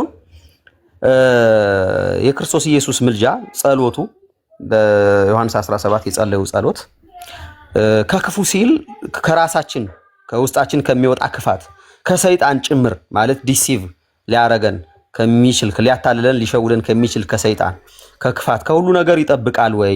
የክርስቶስ ኢየሱስ ምልጃው ሊቀ ክህነቱ በራሱ ለመጽናታችን የሚጠቅም ነገር አለው የለውም? ቃል እዛ ላይ ትንሽ ነገር እዛ ላይ ብናወራ እኔ በጣም እንትን እያልኩ ስለሆነ የክርስቶስ ምልጃ እንዴት ነው የሚረዱት እንደዚህ የሚሉ ሰዎች እያልኩ ስለሆነ ይሄንን ለመረዳት እስኪ አንተ እዚሁ ስላለ ለአንተ ልጠይቅህ ብዬ ነው። አሁን ያው በኢሞጂ ያለቀስኩ ነበር ስብከት ሊያስጀምረኝ ይሄ ሰው ብዬ። አዎ ባጭሩ ለመጽናታችን ካልሆነ በስተቀር የክርስቶስ ምልጃ ምን ይሰራል? ምንም አይሰራም። እና በጣም ሞዶ ፓርት ነው። በጣም ሐሴት እንዳደርግ የሚያደርገኝ ፓርት ነው። እንድንጸና አስተዋጽኦ አለው። በደንብ ነው አስተዋጽኦ ያለው በደንብ የክርስቶስን ምልጃ በተመለከተ የክርስቶስን ሊቀ ካህንነት በተመለከተ ቅድም ለሶቨርን ያነሳውለት ጥቅስ ማለት ነው ዕብራውያን ምዕራፍ 3 ቁጥር 1 የሰማያዊ ጥሪ ተካፋዮች የሆናችሁ ቅዱሳኖች ታዲያ የሃይማኖታችን እኮ ይኸው ሊቀ ካህን ኢየሱስ የሚባል አለ። ሃይማኖታችንን እንጠብቃለን። ለምን ሲባል አንድ አለ፣ ሊቀ ካህን አለ። ስለዚህ እንደማንም አይደለንም። በቃ የሆነ የብሉይ ኪዳኑ በቃ የሆነ በሬ አይደለም ጎሽ አምጥቶ ቢያርድ ራሱ የሚመጣ ነገር የለም። እስከሚቀጥለው ዓመት በፍርሃት ውስጥ ነው ያለው ማለት ነው። ስለዚህ ይሄ ምንም እንትን አይደለም። ራሱ በእኛና በእናንተ መካከል መከራከሪያ መሆን አይችልም። ችግሩ ምን መሰለ? እሺ አጋፔ ውይይቱ አሁን ይጀምራል። ከስብከት ትንሽ ራሴን ላቅብና ስሜታዊ ነው ይሄኛውን ጥቅስ ሳነሳ ግን እንትኑ ምን ይሆናል መሰለ? አሁን ስለ ምልጃ የተነገሩ ጥቅሶችን እንያያቸው። እስቲ እንያያቸው። እሺ አሁን የሚያጸናው በምልጃ የሚያጸናው ማንን ነው የሚለውን ነገር ለማየት ጥቅሶቹን እንያያቸው። እሺ ጥቅሶቹን እንዴት እንያያቸው? ለምሳሌ ስለ ሊቀ ክህነቱ የተነገረባቸውን ቦታዎች በሙሉ እንያያቸው። አሁን ሉክ እዚህ ጋር በሙሉ አሁን ዕብራውያን ምዕራፍ 3ን እንየው። አክቹሊ በሙሉ ካየነውማ ብዙ ነው የሚሆነው። ዕብራውያን ምዕራፍ 3ን እንየው ስለ ሊቀ ክህነቱ የተነገረው ማለት ነው። እንግዲህ የሰማያዊ ጥሪ ተካፋዮች የሆናችሁ ቅዱሳን ወንድሞች ያለ እሺ ሊቀ ካህን አለን። ታዲያ ሊቀ ካህናታችን የሆነው የእምነታችን ሐዋርያና ሊቀ ካህን የሆነውን ማንን? ኢየሱስን አስቡ። እሺ ከዛ ስለ ሙሴና ስለ ኢየሱስ ያወራና የሙሴና የኢየሱስ ልዩነት ምን እንደሆነ ያነሳና ኢየሱስ ከሙሴ ቤት ሰሪ ከቤቱ የሚበልጠውን ያህል ይበልጣል እያለ ካወራ በኋላ ሙሌ ቁጥር 6 ላይ ተመልከተው። ክርስቶስ ግን በእግዚአብሔር ቤት ላይ እንደ ታማኝ ልጅ ነው አለ። አዲስ መደበኛ ትርጉም እያነበብኩ ነውና አፌ ላይ ይዘኛል። ባይዘው ይሄን ትርጉም ሳለ ልቀይረው መሰለኝ። ይሄን አንዴ ልቀይረው አንዴ። እሺ ስለዚህ እኛም ሙሴ በኋላ ስለሚነገረው ነገር ምስክር ሊሆን በቤቱ ላይ እንደ ሎሌ የታመነ ነበረ ካለ በኋላ ክርስቶስ ግን እንደ ልጅ በቤቱ ላይ የታመነ ነው አለ። አሁን ስለ ሊቀ ክህነቱ ኦልሬዲ ያጸናናል ስንል በሊቀ ክህነቱ ለማጽናት ካልሆነ ሌላ ለምን የማይጠቅመንም ስንል ምን እያልን ነው ሲባል እነማንን ነው የሚያጸናው ለሚለው ጥያቄ ምላሽ መስጠት አለበት። ስለዚህ እንደ ልጅ በቤቱ ላይ የታመነ ሊቀ ካህን አለን። ያ ሊቀ ካህንን ኦኬ እንዴት አድርገን ነው እንትን የምናደርገው? እንዴት አድርገን ነው የምንጸናበት ሲባል ቁጥር 6 ላይ ግልጥ ባለ መልኩ እንዲነግራችኋል። እኛም የምንደፍርበትን የምንመካበትንም ተስፋ እስከ መጨረሻው አጽንተን ብንጠብቅ ቤቱ ነን። ስለዚህ ይሄ የሊቀ ክህነት ጉዳይ ይሄ ሐዋርያችን ይሄ ሊቀ ካህናችን የምንጸናበት ሜካኒዝም ምንድነው ሲባል ይሄን የምንመካበትን ተስፋ እስከ መጨረሻው አጽንተን በመጠበቅ ይላል። መጠበቅ የሚባል ሪስፖንስ ያስፈልጋል ከኛ ማለት ነው። ስለዚህ የሚያጸናቸው እነማንን ነው ሲባል ይሄንን ተስፋ አጽንተው የሚጠብቁ ናቸው። አለቀ። ይሄን ተስፋ አጽንተው የሚጠብቁ ናቸው መጽሐፉ ነው የሚለው።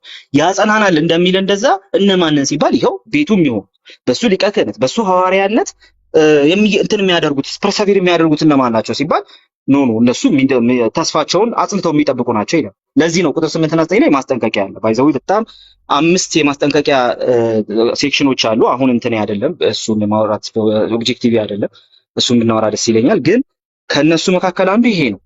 መንፈስ ቅዱስ እንደሚል ዛሬም ድምጹን ስሙ አለ። በማስመረር እንደሆነ ልባችሁን ልከኛ እንዳታደርጉ አለ። ስለዚህ ከእናንተ የማያምን ልብ ከእናንተ ባንዳችሁ እንዳይኖር ተጠንቀቁ እያለ ይናገራል። ሊቀ ካህንማ ሊቀ ክህነቱ ለምንድን ነው የሚጠቅመው? ልንጸናበት። እሺ የሚጸኑበት እነማን ናቸው? ተስፋውን አጽንተው የሚጠብቁ ናቸው። ድምጹን ሰምተው እምቢ የማይሉ ናቸው። የሚጠነቀቁ ናቸው እያለ ይናገራል ማለት ነው። ምዕራፍ 4 ቁጥር 14 ጀምሮም እንደዛው ሊቀ ካህናት አለን የእግዚአብሔር ልጅ ኢየሱስ። እሺ ጸንተን ምን እናድርግ? ሃይማኖታችንን እንጠብቅ። አሁንም ከኛ ምን አይነት ሪስፖንስ ይጠብቃል? መጽናት የሚባል ምንድነው? ይሄ መጽናት የሚያጸናናል ሲጀምር ለምንድነው እንዴት ነው መጽናት የሚለውን ነገር ከኛ የሚጠብቀው እሱ ያጸናናል እያሉ ይሄ እርስ በርስ የሚጋጭ ነገር ይመስላል። ቁጥር 15 እና 16 ላይ ግን ይፈቷል። 15 ላይ ሊቀ ካህናቱ በድካማችን የሚራራ ነው ካለ በኋላ እንዲህ ይላል። ቁጥር 16 እንግዲህ ምሕረትን እንድንቀበል በሚያስፈልገንም ጊዜ የሚረዳንን ጸጋ እንድናገኝ ወደ ጸጋው ዙፋን በእምነት እንቅረብ።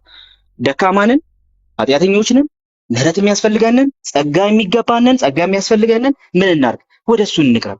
ስለዚህ የሚያጸናቸው ወደሱ የሚቀርቡትን ነው ባጭሩ የሚቀርቡትን ነው። ስለዚህ የዕብራውያን ጸሐፊ ለዕብራውያን መልእክት ሰው ተደራሲያን የሚነግራቸው እንጽና። በምድር የምንጸነው አዎ ደካሞች ነን፣ አዎ እምነታችን የሚንፈረከረክ ሰዎች ነን፣ ግን ደግሞ ወደዛ ወደ ጸጋው ዙፋን እንቅረብ። ለምን? የማያሳፍር ሊቀ ካህን አለን። በሄድንበት ሁሉ ሲምፕሊ እንትን የሚያደርገን ነው የሚያጸና ነው እያለ ይናገራል። ስለዚህ ምዕራፍ 7 ላይ ያለውን ላሳይና ልጨርስ። ምዕራፍ 7 ላይ ስትመለከት ቁጥር 25 ላይ ሁሌ የምናነሳው ክፍል ነው።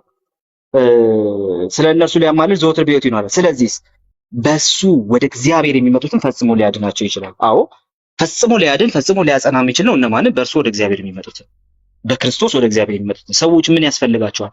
የመምጣት ልብ ያስፈልጋቸዋል። የመቅረብ ልብ ያስፈልጋቸዋል። የሚያጸናቸው እነዛን ሰዎች ነው። ዕብራውያን 6 ላይ የሚናገረው ደግሞ ለመቅረብ የማይወዱ አስቀድሞ የቀመሱ አስቀድሞ የተካፈሉ ግን ደግሞ በመሃል እንትን ለማድረግ የማይወዱ በኃጢአት እልከኝነት ያሉ ለመቅረብ የማይወዱ በኋላ የካዱ ብሎ ስለሚናገር አስቀድሞ ተካፍለው አስቀድሞ ቀምሰው አስቀድመው እንትን አድርገው ከዛ በኋላ ግን የካዱ ብሎ እንደሚናገር ማለት ነው። ስለዚህ አዎ ለመጽናት ካልሆነ ምንም አይጠቅመንም። የምንጸናው ግን በመቅረብ ነው።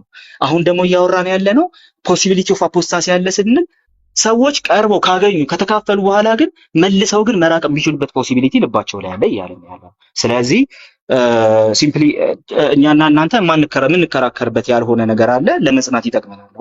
ግን ደግሞ የሚያጸናው ማንን ነው ሲባል የሚቀርቡትን ነው። ሰዎች ግን ከመቅረብ ይልቅ መራቅ፣ ልባቸውን እልከኛ ማድረግ፣ ኃጢአተኛ ልብ መያዝ፣ መራራ ስር ማብቀል የሚባል ግን ፖሲቢሊቲ ያላቸው ያ ደግሞ በጣም ከባባድ በሆኑ የዋርኒንግ ቴክስቶች የማስጠንቀቂያ ጥቅሶች ደግሞ የተደገፈ ነው እላለሁ። ቴንኪው ሙሪ ቃልዬ ጸጋ ይብዛልህ። እንግዲህ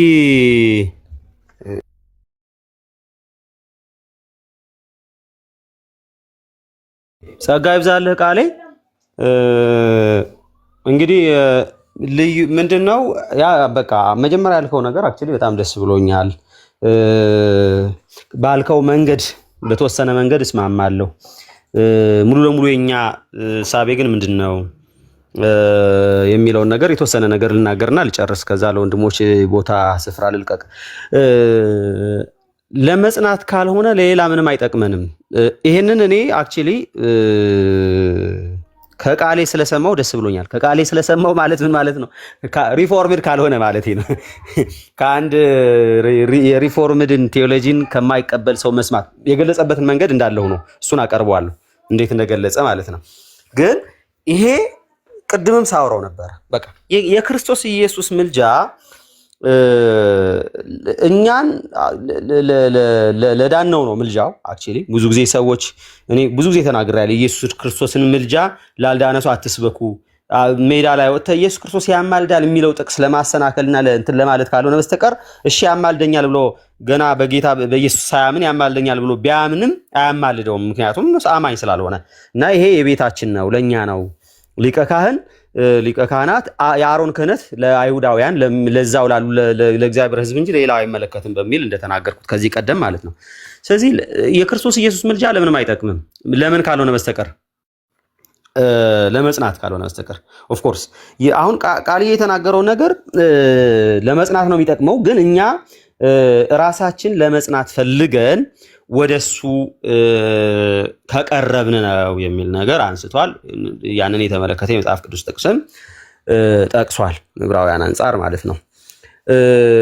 እኛ ደግሞ በምን መንገድ ነው የምንረዳው ስንል ለመቅረብም ራሱ የሱ ምልጃ ያስፈልጋል ማለት ነው። ማለት እንዳንቀርብ የሚያደርገን ነገር አለ። አዎ እንዳንቀርብ የሚያደርገን ነገር አለ። ከእግዚአብሔር እንድንርቅ የሚያደርገን ነገር አለ። ምን? ኃጢአት። ምን? ክፉ ሰይጣን። ምን ስንል አሮጌው ሰው። እነዚህ ነገሮችን እንዳንቀርብ የሚያደርጉን ነገሮች አሉ። እነዚህን ራሱ እንዳንቀርብ የሚያደርገን ነገር በራሱ እንዳይኖር ወይም እነዛ ነገሮችን እግዚአብሔር ከነዛ ነገሮች እንዲጠብቀን የክርስቶስን ምልጃ ወይም ጸሎት ይጠቅመናል። ለዛም ጭምር ነው እያልን ያለ ነው። አሁን የቃሌ ሐሳብ ከቀረብን በኋላ ነው የሚያጸናን አይነት ነገር ለማጽናት ይጠቅመናል፣ ግን ስንቀርብ ነው የሚል ነገር ነው። ቆንጆ ነው እሱ ራሱ ስንቀርብ ነው። እውነት ነው ስንቀርብ ነው፣ ግን ስንቀርብ ያጸናናል፣ ለማቅረብም ደግሞ ይረዳናል። ኢቭን ምልጃው ማለት ነው። ማለት ምን እያልኩ ነው? ለምሳሌ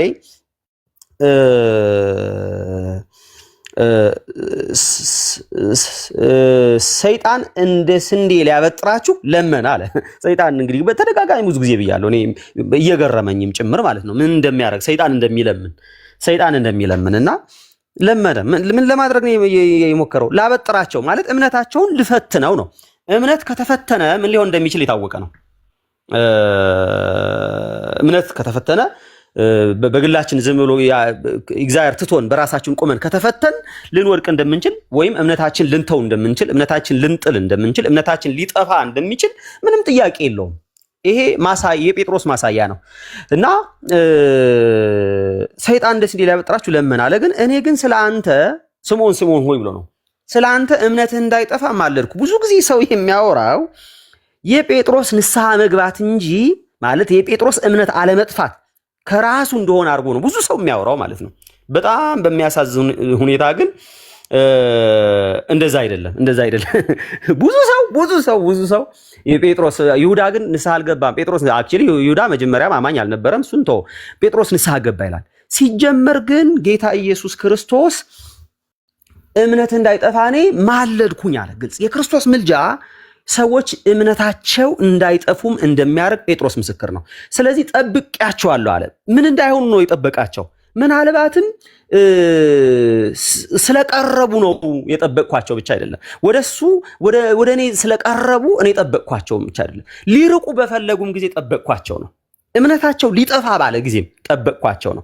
ስለዚህ የክርስቶስ ኢየሱስ ጥባቆት ወደሱ በቀረብን ጊዜ ሳይሆን ወደሱ ለመራቅ ባሰብን ጊዜ ወይም በራቅን ጊዜ በሁኔታዎች ተመስርተን ፈርተን፣ ለምሳሌ የሮም ወታደሮች ፈርተን ኢየሱስ እየቀመሰው ያለውን ጽዋ ያለውን ችግር እሱንም አንደርስታንድ በማድረግ ፈርቶ ማለት ነው። ያው እንግዲህ እኔንም እንደሱ ነው የሚገርፉኝ ብሎ ግርፋትን ፈርቶ ሰው አክቹሊ ወዶ ሊክድ አይችልም። ፈቅዶ በድሎት ሊክድ አይችልም። ሰው ባይዘው ተመችቶት ምቾት ላይ ሊክድ አይችልም። ሊክድ የሚችል ፈተና ሲመጣ ነው፣ ችግር ሲመጣ ነው። ባይዘው ሊያስክድ የሚችል ችግር ሲመጣ፣ ሊያስክድ የሚችል መከራ ሲመጣ፣ ስደት ሲመጣ፣ ሰይፍ ሲመጣ ነው ሊክድ የሚችለው እንጂ አገር አማን ሰላም ሆኖ ማንም የሚክድ የለም እብድ ካልሆነ በስተቀር ነው። በቃ ኢየሱስን ከዛሬ ጀምሮ እንዲሁ በራሴ ፈቅጄ ብዙ ሰው ፍቃድ ይላል። ጤነኛ ሰው ዝም ብሎ ብድግ ብሎ አይ በቃ እኔ ከዚህ በኋላ ኢየሱስን መከተል አቁሜያለሁ ሊል አይችልም። ስለዚህ ምን ሲኖር ነው? ችግር ሲኖር ነው ሊያስክድ የሚችል የሰይጣን ፈተና ሲኖር ነው። መከራ ሲኖር፣ ሰይፍ ሲኖር ነው። ሰይፍ ሲኖር ልንክድ በምንችልበት ጊዜ አንዳንድ ሰዎች ምን ይላሉ? አይ እናንተ መካድ የለባችሁም ቅረቡ። ኖ እኛማ ደካሞች ነን፣ ልንክድ እንችላለን ማለት በቃ እምነታችን ሊጠፋ ይችላል። ግን ክርስቶስ በዚህ ሰዓትም ማለት ለመካድ ባሰብን ወይም በካድን ሰዓት ማለት አላውቀውም ብለን በተራገምን ሰዓት እንደ ጴጥሮስ አላውቀውም ብለን በተሳለቅንበት ሰዓት ይሄ ሰው ብሎ ባይዘው አላውቀውም ብቻ አይደለም ተራግሟልም ተሳድቧልም ጴጥሮስ ማለት ነው። ይሄንን ባልን ሰዓት ራሱ ሳንቀርበው ማለት ነው ርቀነው ክደነው ራሱ ምልጃው ይጠቅማል ማለት ነው። ይጠቅማል። ዳስ ዋይ እሱ እንደዛ ነው ያለው። ምንድነው ያልኩ ያለሁት እኔ በዚህ ምክንያት ነው እንግዲህ በዚህ መከራ ነው የጠበቃቸው። ባይዘው በቀረቡ ሰዓት ብቻ ሳይሆን በራቁ ሰዓት፣ ተስፋ ቆርጦ በሄዱ ሰዓት ባይዘው ከትንሳኤ በኋላ እኮ ራሱ ብዙ ሰዎች ተስፋ ቆርጠው ይሄዳሉ። የኤማውስ መንገደኞች በቃ እንዲሁም እንደሚነሳ ስንት ጊዜ ደጋግሞ ነግሯቸዋል። ግን እስራኤልን ይቤዣል ብለን ተስፋ አድርገን ነበረ። በቃ አሁን ይሄ ገደሉት። አንተ እንግዳ ነህ ነው ብለው ለጌታ ለራሱ እያብራሩለት ማለት ነው ለኢየሱስ። እና በእግዚአብሔርና በሰው ፊት ብርቱ ስለሆነ በቃልና በተግባር ብርቱ ስለሆነው ነብይ በቃ እስራኤልን ይቤዣል ብለን ተስፋ አድርገን ነበረ። ገደሉት። አሁን ከገደሉ 3ኛ ቀን ነው ምናምን እያሉ እየተነጋገሩ ይሄዳሉ። እነሱንም ሄዶ ይመልሳቸዋል። እየሄዱ እኮ ነው ተጠያቂዎች እኮ ራሳቸው እኮ ናቸው። ምክንያቱም እንደሚነሳ ተደጋጋሚ እንደምለው ማቴዎስ ወንጌል ብቻ እንኳን 3 ጊዜ ተናግሯል። ምዕራፍ 16፣ ምዕራፍ 17፣ ምዕራፍ 20 ላይ እንደሚሞትና እንደሚነሳ። ይሄንን ረስተው ግን ጥለውት እየሄዱ ነው። ስለዚህ ጥለህ በምትሄድበት በምትኮበልልበት ጊዜ ለመካድ ባሰብክበት ጊዜ ወይም በካድክበት ጊዜም ጭምር የክርስቶስ ምልጃ ይጠቅማል። ከዛ ዮሐንስ ወንጌል ምዕራፍ 17 ላይ በግልጽ የተናገረው ነገር ልናገር። ምዕራፍ 17 ላይ ክሊር የሆነ ነገር ያልጠፉት እኔ ጠብቄያቸው ነው ሲል ወደ እኔ ቀርበው ነው የጠበቅኳቸው አይደለም። ወደ እኔ ቀርበው ነው የጠበቅኳቸው አይደለም። በራቁም ጊዜ ጠብቄያቸዋለሁ ነው። አክቹሊ መጠበቅ የሚባለው እሱ ነው። አክቹሊ ማለት በግ ለመጥፋት ካላሰበችና ካልጠፋች በስተቀር ጥባቆ ምን ያስፈልጋታል? አክቹሊ ልጠፋ ስለምትችል እኮ ነው ጥባቆ ያስፈልጋል። ልትጠፋ በምትሄድበት ጊዜ ነው ከጥፋቷ የምትመለሰው እንጂ እዛው በተቀመጠችበት ጊዜ ብቻ ነው እረኛውን የሚጠብቃት። እረኛው ጋር እስካለች ድረስ ነው የሚጠብቃት። ከእረኛው ዞር ካለች ከአይኑ ዞር ካለች ምናምን ካለ አንደኛ እረኛው ከሷ ለምን አይኑን ይለቅራል የሚል ጥያቄ ያቀርባል። ሁለተኛ ደግሞ ልትጠፋ ብትልም እረኛው ይጠብቃታል። ከጥፋትም ጭምር ነው እንዳጠፋም ጭምር ነው የሚጠብቃት። እና ምንድነው እያልን ያለ ነው? ዮሐንስ ወንጌል ምዕራፍ 17 ጠብቄያቸዋለሁ አለ። የቆዩት ስለጠበቃቸው ነው። ከዛ መጨረሻ ምንድነው የሚለው? ለአባቱ አደራ ይሰጣል። አሁን አንተ ጠብቃቸዋለህ። ከምንድነው ጠብቃቸው ያለው? ከክፉ ሁሉ ክብር ለእግዚአብሔር ይሁን። ስለዚህ ከክፉ ሁሉ እግዚአብሔር እንዲጠብቅ የክርስቶስ ኢየሱስ ጸሎት ነበረ ማለት ነው፣ ምልጃ ነበረ ማለት ነው። ስለዚህ ክፉ ምንድነው? ከክፉ ከጠበቀኝ አፍተር ኦል ሊያስክደኝ የሚችልስ ክፉ አይደል ወይ? ሊያስክደኝ የሚችል ነገር ምንድነው? ክፉ እኮ ነው አይደል እንዴ? ስለዚህ ከክፉ ከጠበቀኝ እግዚአብሔር ከክፉ ማለት አንዳንድ ሰዎች ይሄንን ልክ ዮሐንስ ወንጌል እዛው ዮሐንስ ወንጌል ምዕራፍ 10 ላይ ያለው ቃል ከእጄ ማንም አይቀማቸውም ሲል ማንም ሲል እኛን አያካትትም ይላል። ማንም ነው፣ እነሱ ናቸው እኛ አያካትትም ብለው ያስገቡት እንጂ ቴክስቱ የሚለው ማንም ነው። ማንም ኢንክሉሲቭ ነው፣ ራስንም ያካትታል ማለት ነው። እኛን ያላካተተ አይደለም። ማንም ሲል በቃ የራስን ፍቃድም ጭምር ማለት ነው። የራስ ፍቃድ ማለት ክፉ የኃጢአት ፈቃድ ማለት ነው። ስለዚህ ማንም ሲል ግልጽ ነው እና ግልጽ በሆነ መንገድ ምንድነው እያልኩ ያለሁት ቢባል ግልጽ በሆነ መንገድ ኢየሱስ ክርስቶስ ምልጃ ከእግዚአብሔር ለመራቅ ባሰብን ጊዜ ለመካድ ባሰብን ጊዜም በካድንም ጊዜ ማለት ጀስት እንደዛ አይነት ነገር አይ ባልን ጊዜ እንዳንጠፋ እንዲጠብቀን እግዚአብሔር ጸልዩዋል ለምኗል። እና ያቺ ጸሎት ምልጃው በዚህ ተብሎ የሚተመን አይደለም። ያቺ እንኳን ጸሎት ያቺ አንድ ጊዜ የጸለያትን የጌቴሰማኒ ጸሎት እዛ የጸለያትን ጸሎት እንኳን እሷ እንኳን ራሱ ምን ታደርገኛለች? ትጠብቀኛለች። ለምን? እግዚአብሔር ከክፉ ሁሉ እንዲጠብቀኝ ጌታ ጸልዋል። ጸሎቱ ደግሞ ተሰሚነት አግኝቷል። እግዚአብሔር እኔን ከክፉ ሁሉ ይጠብቀኛል። ከክፉ ሁሉ እንዲጠብቀኝ ጌታ ምንም አይነት ኮንዲሽን አላስቀመጠም። እንዲህ ላደረጉ አይደለም ያለው። በቃ የኔ የሆኑትን ነው የሚለው። በቃ የጌታ መሆን ብቻ ነው የሚጠበቅብህ። ለመጠበቅ የጌታ ከሆንክ በቃ ከክፉ ሁሉ ትጠበቃለህ። በማን? በእግዚአብሔር እርዳታ ማለት ነው። ስለዚህ በጌታ በኢየሱስ ክርስቶስ ጸሎት ከክፉ ሁሉ ትጠብቃለህ። ማን ነው የሚጠብቅ? እግዚአብሔር። ስለዚህ ይሄ ነው የኛ ቴዎሎጂ እና ግልጽ በሆነ መንገድ ይሄን ነው የምለው። ቃል ይቀጥል። ቴንክ ዩ ሙሌ። አሪፍ ፖይንቶች እያነሳ ነው። አክቹሊ ስለጠበቀን ነው።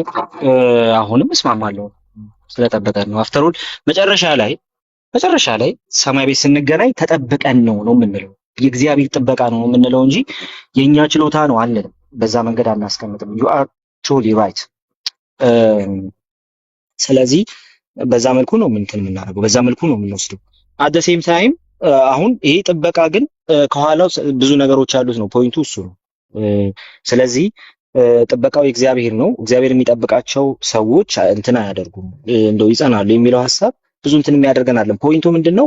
ይጸናሉ ከሚለው ባለፈ ያ ፖሲቢሊቲ ያላቸው ወይስ የላቸው? ኦሪጂናል ጥያቄ ተመልሼ ማውራት ልጀምር ብዬ ያ ግን ከዛ ካሉበት ህይወት ካሉበት ከዛ ላይፍ ኳሊቲ ካሉበት እምነት ግን የመሰናከልና የመካድ ፖሲቢሊቲ ያላቸው ወይስ የላቸውም ነው። አሁን እግዚአብሔር የጠበቃቸው ይጸናሉ፣ በክርስቶስ ጥበቃ ነው ጸንተን ምን ነው የሚለው ሐሳብ ያስማማልና፣ ግን ደግሞ እንደዛ በሆነበት ኢንስታንስ ውስጥ ግን ሰው በተለይ ደግሞ መጽሐፍ ቅዱስ ላይ ዕብራውያንን ይዘን እያወራን ስለሆነ ዕብራውያን ላይ ያሉ እነዛ ዋርኒንግ ቴክስቶች የተቀመጡበት ምክንያት ግን ምንድነው? ሰው ያ ፖሲቢሊቲ ከሌለ የተቀመጡበት ምክንያት ምንድነው? የተቀመጡበት ምክንያት ፖሲቢሊቲ ስላለው ነው ብዬ መልሳለሁ። ለሙሌ ግን ታዲያ ያ ፖሲቢሊቲ ከሌለው የአፖስታሲ ፖሲቢሊቲ ከሌለው እነዛ ዋርኒንግ ቴክስቶች ምን ይሰሩልናል? ለምንድን ነው የተቀመጡት የሚለው ነገር በጣም ወሳኝ ነው ብዬ አስባለሁ። ለምሳሌ ዕብራውያን ምዕራፍ 10 ማለት ነው። ዕብራውያን ምዕራፍ 6 ላይ እንግዲህ ያነሷቸው ሐሳቦች አሉ። እነሱን እንትን አድርገን ነው ወደዚህ የመጣ ነውና በተለይ ይሄ ተካፋዮች የነበሩትን ብርሃን የበራላቸው የሚለውን ሐሳብ ትተን የመጣ ነው። ምናልባት ጊዜ ካለ እዛ ላይ በደንብ እንድናወራ ፈልጋለሁ። ግን ደግሞ እዚህ አሁን ያነሳው ላይ ብቻ መልስ ሰጥቼበት ልለፍና ዕብራውያን ምዕራፍ 10 እንመልከት። ዕብራውያን ምዕራፍ 10 አስቀድሞ የሚናገረው ነገር አለው። እንግዲህ አስቀድሞ በእግዚአብሔር ቤት ላይ የሆነ ታላቅ ካህን ስላለን ብሎ ይጀምራልና ክህነቱ ያው ምልጃውን የሚያሳይ ነው። ቅድም የምንጸናው ለመጽናት ካልሆነ ክህነቱ ለምንም አይጠቅመንም የሚለውን ሐሳብ ተስማምተንበታል። ቀጥሎ ግን ያነሳት ሐሳብ አለች። ሜቢ ብዙ ግልጽ ግን አይደለችም፣ ክሊር አይደለችም። ለመጽናት ምልጃ ያስፈልገናል። ግን ምልጃው የሚያስፈልገን ለመጽናት ከሆነ ኦር ደግሞ ያ ምልጃ ለመጽናት የሚያስፈልገን ከሆነ ሲምፕሊ ከዛ በኋላ ምልጃው እንደው ወደሱ ለመጽናት እየመጣን እያለ ራሱ ወይም ደግሞ ወደሱ ለመቅረብ ራሱ ያ ምልጃ ያስፈልገናል ስንል በምን ሴንስ ነው እያልን ያለ ነው የሚለው በጣም ወሳኝ ነው። ምዕራፍ 10 ላይ የጠቀስኩበት ያነሳውበት ምክንያት እሱ እንግዲህ ወንድሞች ወይ በመረቀልን በአዲስና በሕያው መንገድ እሺ ወደ ቅድስት በኢየሱስ ደም በመጋረጃው እሺ ማለት በስጋው በኩል እንድንገባ ድፍረት ስላለን አሁን እንድንገባ ድፍረት አለን። ስለዚህ ምን እናድርግ? በእግዚአብሔር ቤት ላይ የሆነ ታላቅ ካህን ስላለን እሺ ምን እናድርግ? ታላቅ ካህን አለን፣ አማላጅ አለን፣ የሚማልድልን አለ፣ ጠጋ ብንለው የሚያጸናን አለ። ቅድም እንዳልኩት ማለት ነው ወደሱ ብንቀርብ የሚያጸናን ጸጋ የሚሰጠን አለ። ስለሱ ሁሉ እግዚአብሔር ይመስገን። ቁጥር 22 ላይ ሲመጣ ምን እናድርግ ሲባል ከክፉ ሕሊና ለመንጻት ልባችንን ተረጭተን እሺ ሰውነታችንን በጥሩ ውሃ ታጥበን እሺ በተረዳንበት እምነት በቅን ልብ እንቅረብ። ሰውየው ከዛ መልጃ ከክርስቶስ ሊቀ ክህነት ተካፋይ ለመሆን ከክርስቶስ ሊቀ ክህነት ተጠቃሚ ለመሆን ምን ማድረግ አለበት ሲባል በተረዳበት በዛ እምነት በቅን ልብ መቅረብ አለበት። ለምን? ያ ሊቀ ካህን የማያስወጣ ሊቀ ካህን ወደሱ የሚመጣውን ሁሉ አላወጣውም ብሏል። ኦፍ ኮርስ ወደሱ የሚመጣውን ሁሉ አያወጣውም። ሰውየው ምን ማድረግ አለበት? መምጣት አለበት። የሚመጣውን የሚለው ሐሳብ የሰውየውን እንትን ያሳየ ሪስፖንሲቢሊቲ ያሳየናል ማለት ወደኔ የሚመጣውን ብሎ ስለሚያስቀምጥ ማለት ነው። ስለዚህ አሁንም በቅን ልብ እንቅረብ ይላል። እሺ የተስፋውን ቃል እየሰጠው የታመነ ነው። ምንም በቃ አሹራንስ አለን ለድነታችን። ለምን? የዘላለም ካህን ነው የተሰጠን። ታዲያ ያንን አሹራንስ ይዘን ቀጥሎ ምንድነው ማድረግ ያለብን ሲባል የታመነ ነው አለና ቀጥሎ ማድረግ ያለብን ነገር አለ። ምን? ይሄ ሪስፖንሲቢሊቲ ደግሞ ከኛ ያስፈልጋል። እንዳይነቃነቅ የተስፋችን ምስክርነት እንጠብቅ ይላል። አይተዋል። ስለዚህ ሰው ግን ከዚህ ምልጃ ተጠቃሚ ለመሆን ይሄን የተስፋው ምስክርነት መጠበቅ እንደዚሁም ደግሞ በተረዳበት እምነት በቅን ልብ መቅረብ ያስፈልገዋል። ይሄ ሪስፖንሲቢሊቲ አለ። ስለዚህ ይሄ ሊቀ ክህነት የሚያጸናው እነማንን ነው ሲባል በእንደነዚህ አይነቶቹ ኳሊቲዎች የሚታወቅም በእንደነዚህ አይነቶቹ ሪስፖንሲቢሊቲውን በተረዳ ሰው ኦልሬዲ እንትን አትሪቢዩትድ የሚሆኑ ናቸው። ቁጥር 25 ላይ ከዛ በአንዳንዶች መሰብሰብ ዘንድ ልማድ እንደሆነ መሰብሰባችን አንተው ምናምን እያለ ይቀጥልና ቁጥር 26 ላይ አንድ ነገር ይናገራል። የእውነትን ዕውቀት ከተቀበልን በኋላ እዚህ ጋር ስሙኝ በደንብ የእውነትን ዕውቀት ከተቀበልን በኋላ ሌላኛው እንትን ማለት ነው። ሌላኛው ዋርኒንግ ቴክስት ማለት ነው። ምን ካርግን በኋላ የእውነትን ዕውቀት ከተቀበልን በኋላ ያንን ዕውቀት ተቀብለናል። እሺ ከተቀበልን በኋላ ወደን ኃጢአትን ብናደርግ ከእንግዲህ ወዲህ ስለ ኃጢአት መስዋዕት አይቀርልንም። ይሄንን በአራት ነጥብ አይጨርሰውም። ቴክስቱም በአራት ነጥብ አይጨርሰውም የግሪኩ ራሱ ማለት ነው። ከእንግዲህ ወዲህ ስለ ኃጢአት መስዋዕት አይቀርልንምና አይተዋል። ከተቀበልን በኋላ ነው እያለ ያለው። ስለዚህ አሁን ለተቀበሉ ሰዎች የእውነትን ዕውቀት ለተቀበሉ ሰዎች ነው ይህን አድርጉ እየተባሉ ላሉት በቅን ልብ እንቅረብ ለተባሉ ሰዎች ምን ይላል? የእውነትን ዕውቀት ከተቀበልን በኋላ የተቀበለ ሰው ምን የማድረግ ፖሲቢሊቲ አለ? ወደን ኃጢአት ብናደርግ ከእንግዲህ ወዲህ ስለ ኃጢአት መስዋዕት አይቀርልንም። ታዲያ ምን አለ ሲባል የሚያስፈራ ግን የፍርድ መጠበቅ ተቃዋሚዎችንም ሊበላ ያለው የእሳት ብርታት አለ እያለ ይናገራል። ኦኬ ቁጥር 29 ላይ ብንመለከተው የእግዚአብሔር ልጅ የረገጣል። አሁን ይሄ ስላላመነ ስላልታነ ሰው ነው እያወራ ያለው ስትለው ያንንም ማለት የተቀደሰበትን የኪዳኑን ደም እንደ ርኩስ ነገር ይቆጠራል። ስለዚህ በደሙ የተቀደሰ ሰው ነበር ማለት ነው። እሺ የጸጋው መንፈስ ያክፋፋ እንዴት ይልቅ የሚብስ ቅጣት የሚገባው ይመስላችኋል? ይሄንን አሁን ቅድም ባልኩ ይሄ አሁን ሲምፕሊ በኢንተርፕሪቴሽን ቅድም ባልኩ ናሬቲቭ መንገድ ከወሰድነው ግን ኢት ኢዝ ሪሊ ሪሊ ሪሊ አሜዚንግ ሉክ የሙሴን ሕግ የናቀ ሰው ተብሎ የተነገረለት ማለት ከእንትን አምጥተህ ከሆነ ከአማዞን ወይ ከከናን ምድር አምጥተህ የሙሴን ሕግ የናቀውን ሰው ያለ ርህራሄ ገለሃል የሙሴን ሕግ ክደሃልና አትለው። እንደዛ አትለው ሚሲ እንደዛ ብላ አትነግረውም። ለምን ሲባል ሲምፕሊ የሙሴን ሕግ የናቀ የተባለው ሐሳብ ሕጉ ለሚናገርላቸው ሰዎች የተነገረ። ስለዚህ የሙሴን ሕግ የናቀ ሰው ይገደል የሚለው ኪዳን ውስጥ ለገባ ሰው ነው ወይም ደግሞ እዛ ኮቨናንት ውስጥ ለገባ ሰው ነው የሚነገር ያለው። ስለዚህ ኮንቴክስቱ የሚያሳየው እዛው ኮቨናንት ውስጥ ቤኔፊትድ እየሆኑ ያሉ ሰዎች የሚጠብቃቸውን ነገር ከናቃችሁት ትወገራላችሁ ይልና ስለዚህ በዚህ ኮንቴክስት የእግዚአብሔር ልጅ የረገጠ ብሎ ተናገረ። አሁን እንትን ኮንቴክስቱን እንትን እያደረገ ነው። በብሉይ ኪዳን ራሱ እንደዚህ ብሉይ ኪዳን ራሱ የሙሴን ሕግ ያንን እኮ በቃ ከአዲሱ ኪዳን አንፃር ኢንፌሪየር እኮ ግን ደግሞ የሙሴን ሕግ የናቀን ሰው ያለ ርህራሄ ይገለዋል አለ። ያ ሕግ ማለት ነው ያ ኪዳን ማለት አዲሱ ኪዳንስ በእግዚአብሔር ልጅ የተመሰረተ ያ ኪዳን ሲባል እሱን የረገጠ አለና እሺ ይሄ ሰውዬ አሁን ወንጌል ተሰብኮለት እንትን አልልም ያለ ሰው ነው? ወንጌል ተሰብኮለት አልቀበልም ያለ ሰው ነው ወይስ አይደለም? አይደለም። ለምን? ያንንም የተቀደሰበትን ሳንክቲፋይ የተደረገበትን ለእግዚአብሔር የተለየበትን ያንን የኪዳኑን ደም እንደ ርኩስ ነገር ያቆጠራል። ስለዚህ የሚብስ ቅጣት የሚጠብቀው ማን ነው ሲባል የተቀደሰበትን ያንን ኪዳን እንደ ርኩስ ነገር ይቆጠራል። ስለዚህማ የእውነትን እውቀት መቀበል በክርስቶስ ደም መቀደስ የሚባሉ ነገሮች የሚነገሩልን እኛ ያ ፖሲቢሊቲ እንዳለ ቴክስቱ ኮምፕሊትሊ ስታብሊሽ ያደርጋል። ከዛ ይሄንን አሁን ወደ ፓትሪስቲክ ኢንተርፕሪቴሽን ብንሄድ ፓትሪስቲክ ኢንተርፕሪቴሽን ላይ እነዚህኞቹ ነገሮችን ለዳኑ ሰዎች ተነግሮ እናገኛለን። ኤፌሶን ምዕራፍ 2ን ጨምሮ ለዳኑ ሰዎች ተነግረው እናገኛለን። ስለዚህ ምን ያሳየናል? ሰዎች በክርስቶስ ከዳኑ በኋላ የእውነቱን እውቀት ከተቀበሉ በኋላ በክርስቶስ ደም ከተቀደሱ በኋላ ያንን ግን እምቢ የማለትና ከመቅረብ ይልቅ የመራቅ ከወደ ክርስቶስ ወደዛ ኪዳን ይልቅ ከመምጣት ይልቅ ደግሞ ወደኋላ የማለት ፖሲቢሊቲ አላቸው። ስለዚህ ይሄኛው ኢንተርፕሪቴሽን ኦልሬዲ ቢብሊካል ኢንተርፕሪቴሽን ነው ብዬ አምናለሁ። ሶ ይሄንን ስል ያ ኤተርናል ሴኩሪቲ የለንም እያልኩኝ ሳይሆን ያ ሴኩሪቲ ግን ያለምንም ማሰለስ ወደ ክርስቶስ አብዝተው በሚመጡ ዲስፓይት ዴር ዊክነስ ወደ ክርስቶስ ያንን ጸጋ ለመቀበል አብልጠው የሚመጡ ልባቸውን ተረጭተው የሚመጡ እንደዚሁም ደግሞ በቅልብ ለሚቀርቡ ሰዎች ነው ያ ተስፋ የተያዘው። ይልቁንም ግን የተቀበሉ ሰዎች ግን ኦልሬዲ እንትን ሊያደርጉ ይችላሉ። ምንድነው ሻያዌ ሊያደርጉ ይችላሉ ከዛ ነገር የሚል ነገር አለ። ሶቨርን ምናልባት ሰፊ ነገር ሙሉ ስለወራ ነው ይሄኛው እያነሳ ያለው። ስለዚህ ከዛ አንፃር የሚነሳ ነገር ነውና አይ ቲንክ ምዕራፍ 6 ላይ ሄደን አንዳንድ ነገሮችን ብናነሳ ደግሞ የበለጠ ክሊር ይሆናል ብዬ አስባለሁ። ምዕራፍ 6 ላይ ነው ሐሳብ እዛ ላይ ታነሳላችሁ ትቀጥላላችሁና ጆን ሁስ ወንድማችን ነው። በጣም ጥሩ መረዳት ያለውን ነው ስለ ሪፎርምድ ቴዎሎጂ። ምናልባት ከሱ ጋርም ትቀጥላላችሁ። ሶቨርንም አለ ሌሎች ወንድሞችም ጋር ትቀጥላለህና አክቹሊ አሁን ያነሳቸውን ሐሳቦች ከነጋር የተያዙ ስለሆነ ስለ ፐርሲቨረንስን አሁን ለምሳሌ ስለ ዋርኒንግ ቴክስትን እኛ ምንድነው የምንረዳው?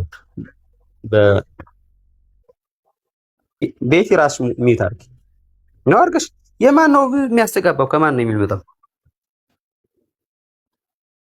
አይ እኔ ሚዩት ነኝ እኮ ነው እንዴ? ኦኬ ያስተጋባል አሁን የኔ? አይ አሁን አሪፍ ነው። ያ ፐርሲቨራንስ አሁን ዋርኒንግ ቴክስቶች ለምንድነው የሚጠቅሙት የሚለው እሱ ራሱ አንዱ እግዚአብሔር የሚጠብቅበት መንገድ ነው። አሁን ዋርኒንግ ቴክስቶች መጥፋት የሚባል ካለ በእርግጥ ቀላል የሚባል እንትን አርጊመንት አይደለም። ቀደምም ሲነሳ የነበረው ለምንድነው ዋርኒንግ ቴክስቶች ማለት ማስጠንቀቂያ መልእክቶች ለምንድነው የሚያስፈልጉት? ማለት መጥፋት ከሌለ ለምን የማስጠንቀቂያ መልእክት እግዚአብሔር ይልክላቸዋል? ወይም ይህን ነገር ሐዋርያት ለምንድነው ይህን የሚጽፉላቸው ብለን ስንል አማኞች ወይም የዳኑ ፍጹም የዳኑ ሰዎች ስለሚጠፉ አይደለም። ስለሚጠፉ ሳይሆን ለመጠበቅ ነው። ይሄ ራሱን የሚልከው ለመጠበቅ ነው። ለምሳሌ ልጅ የሆነ ፎቅ ላይ እንትን ብሎ ወይም የሆነ ብቻ ፎቅ ላይ ሆኖ ልክ ደረጃ ላይ ምናምን ነገር ወደዛ ወደ ቁልቁል እያየ አጋጣሚ እንትኑ ብረቱ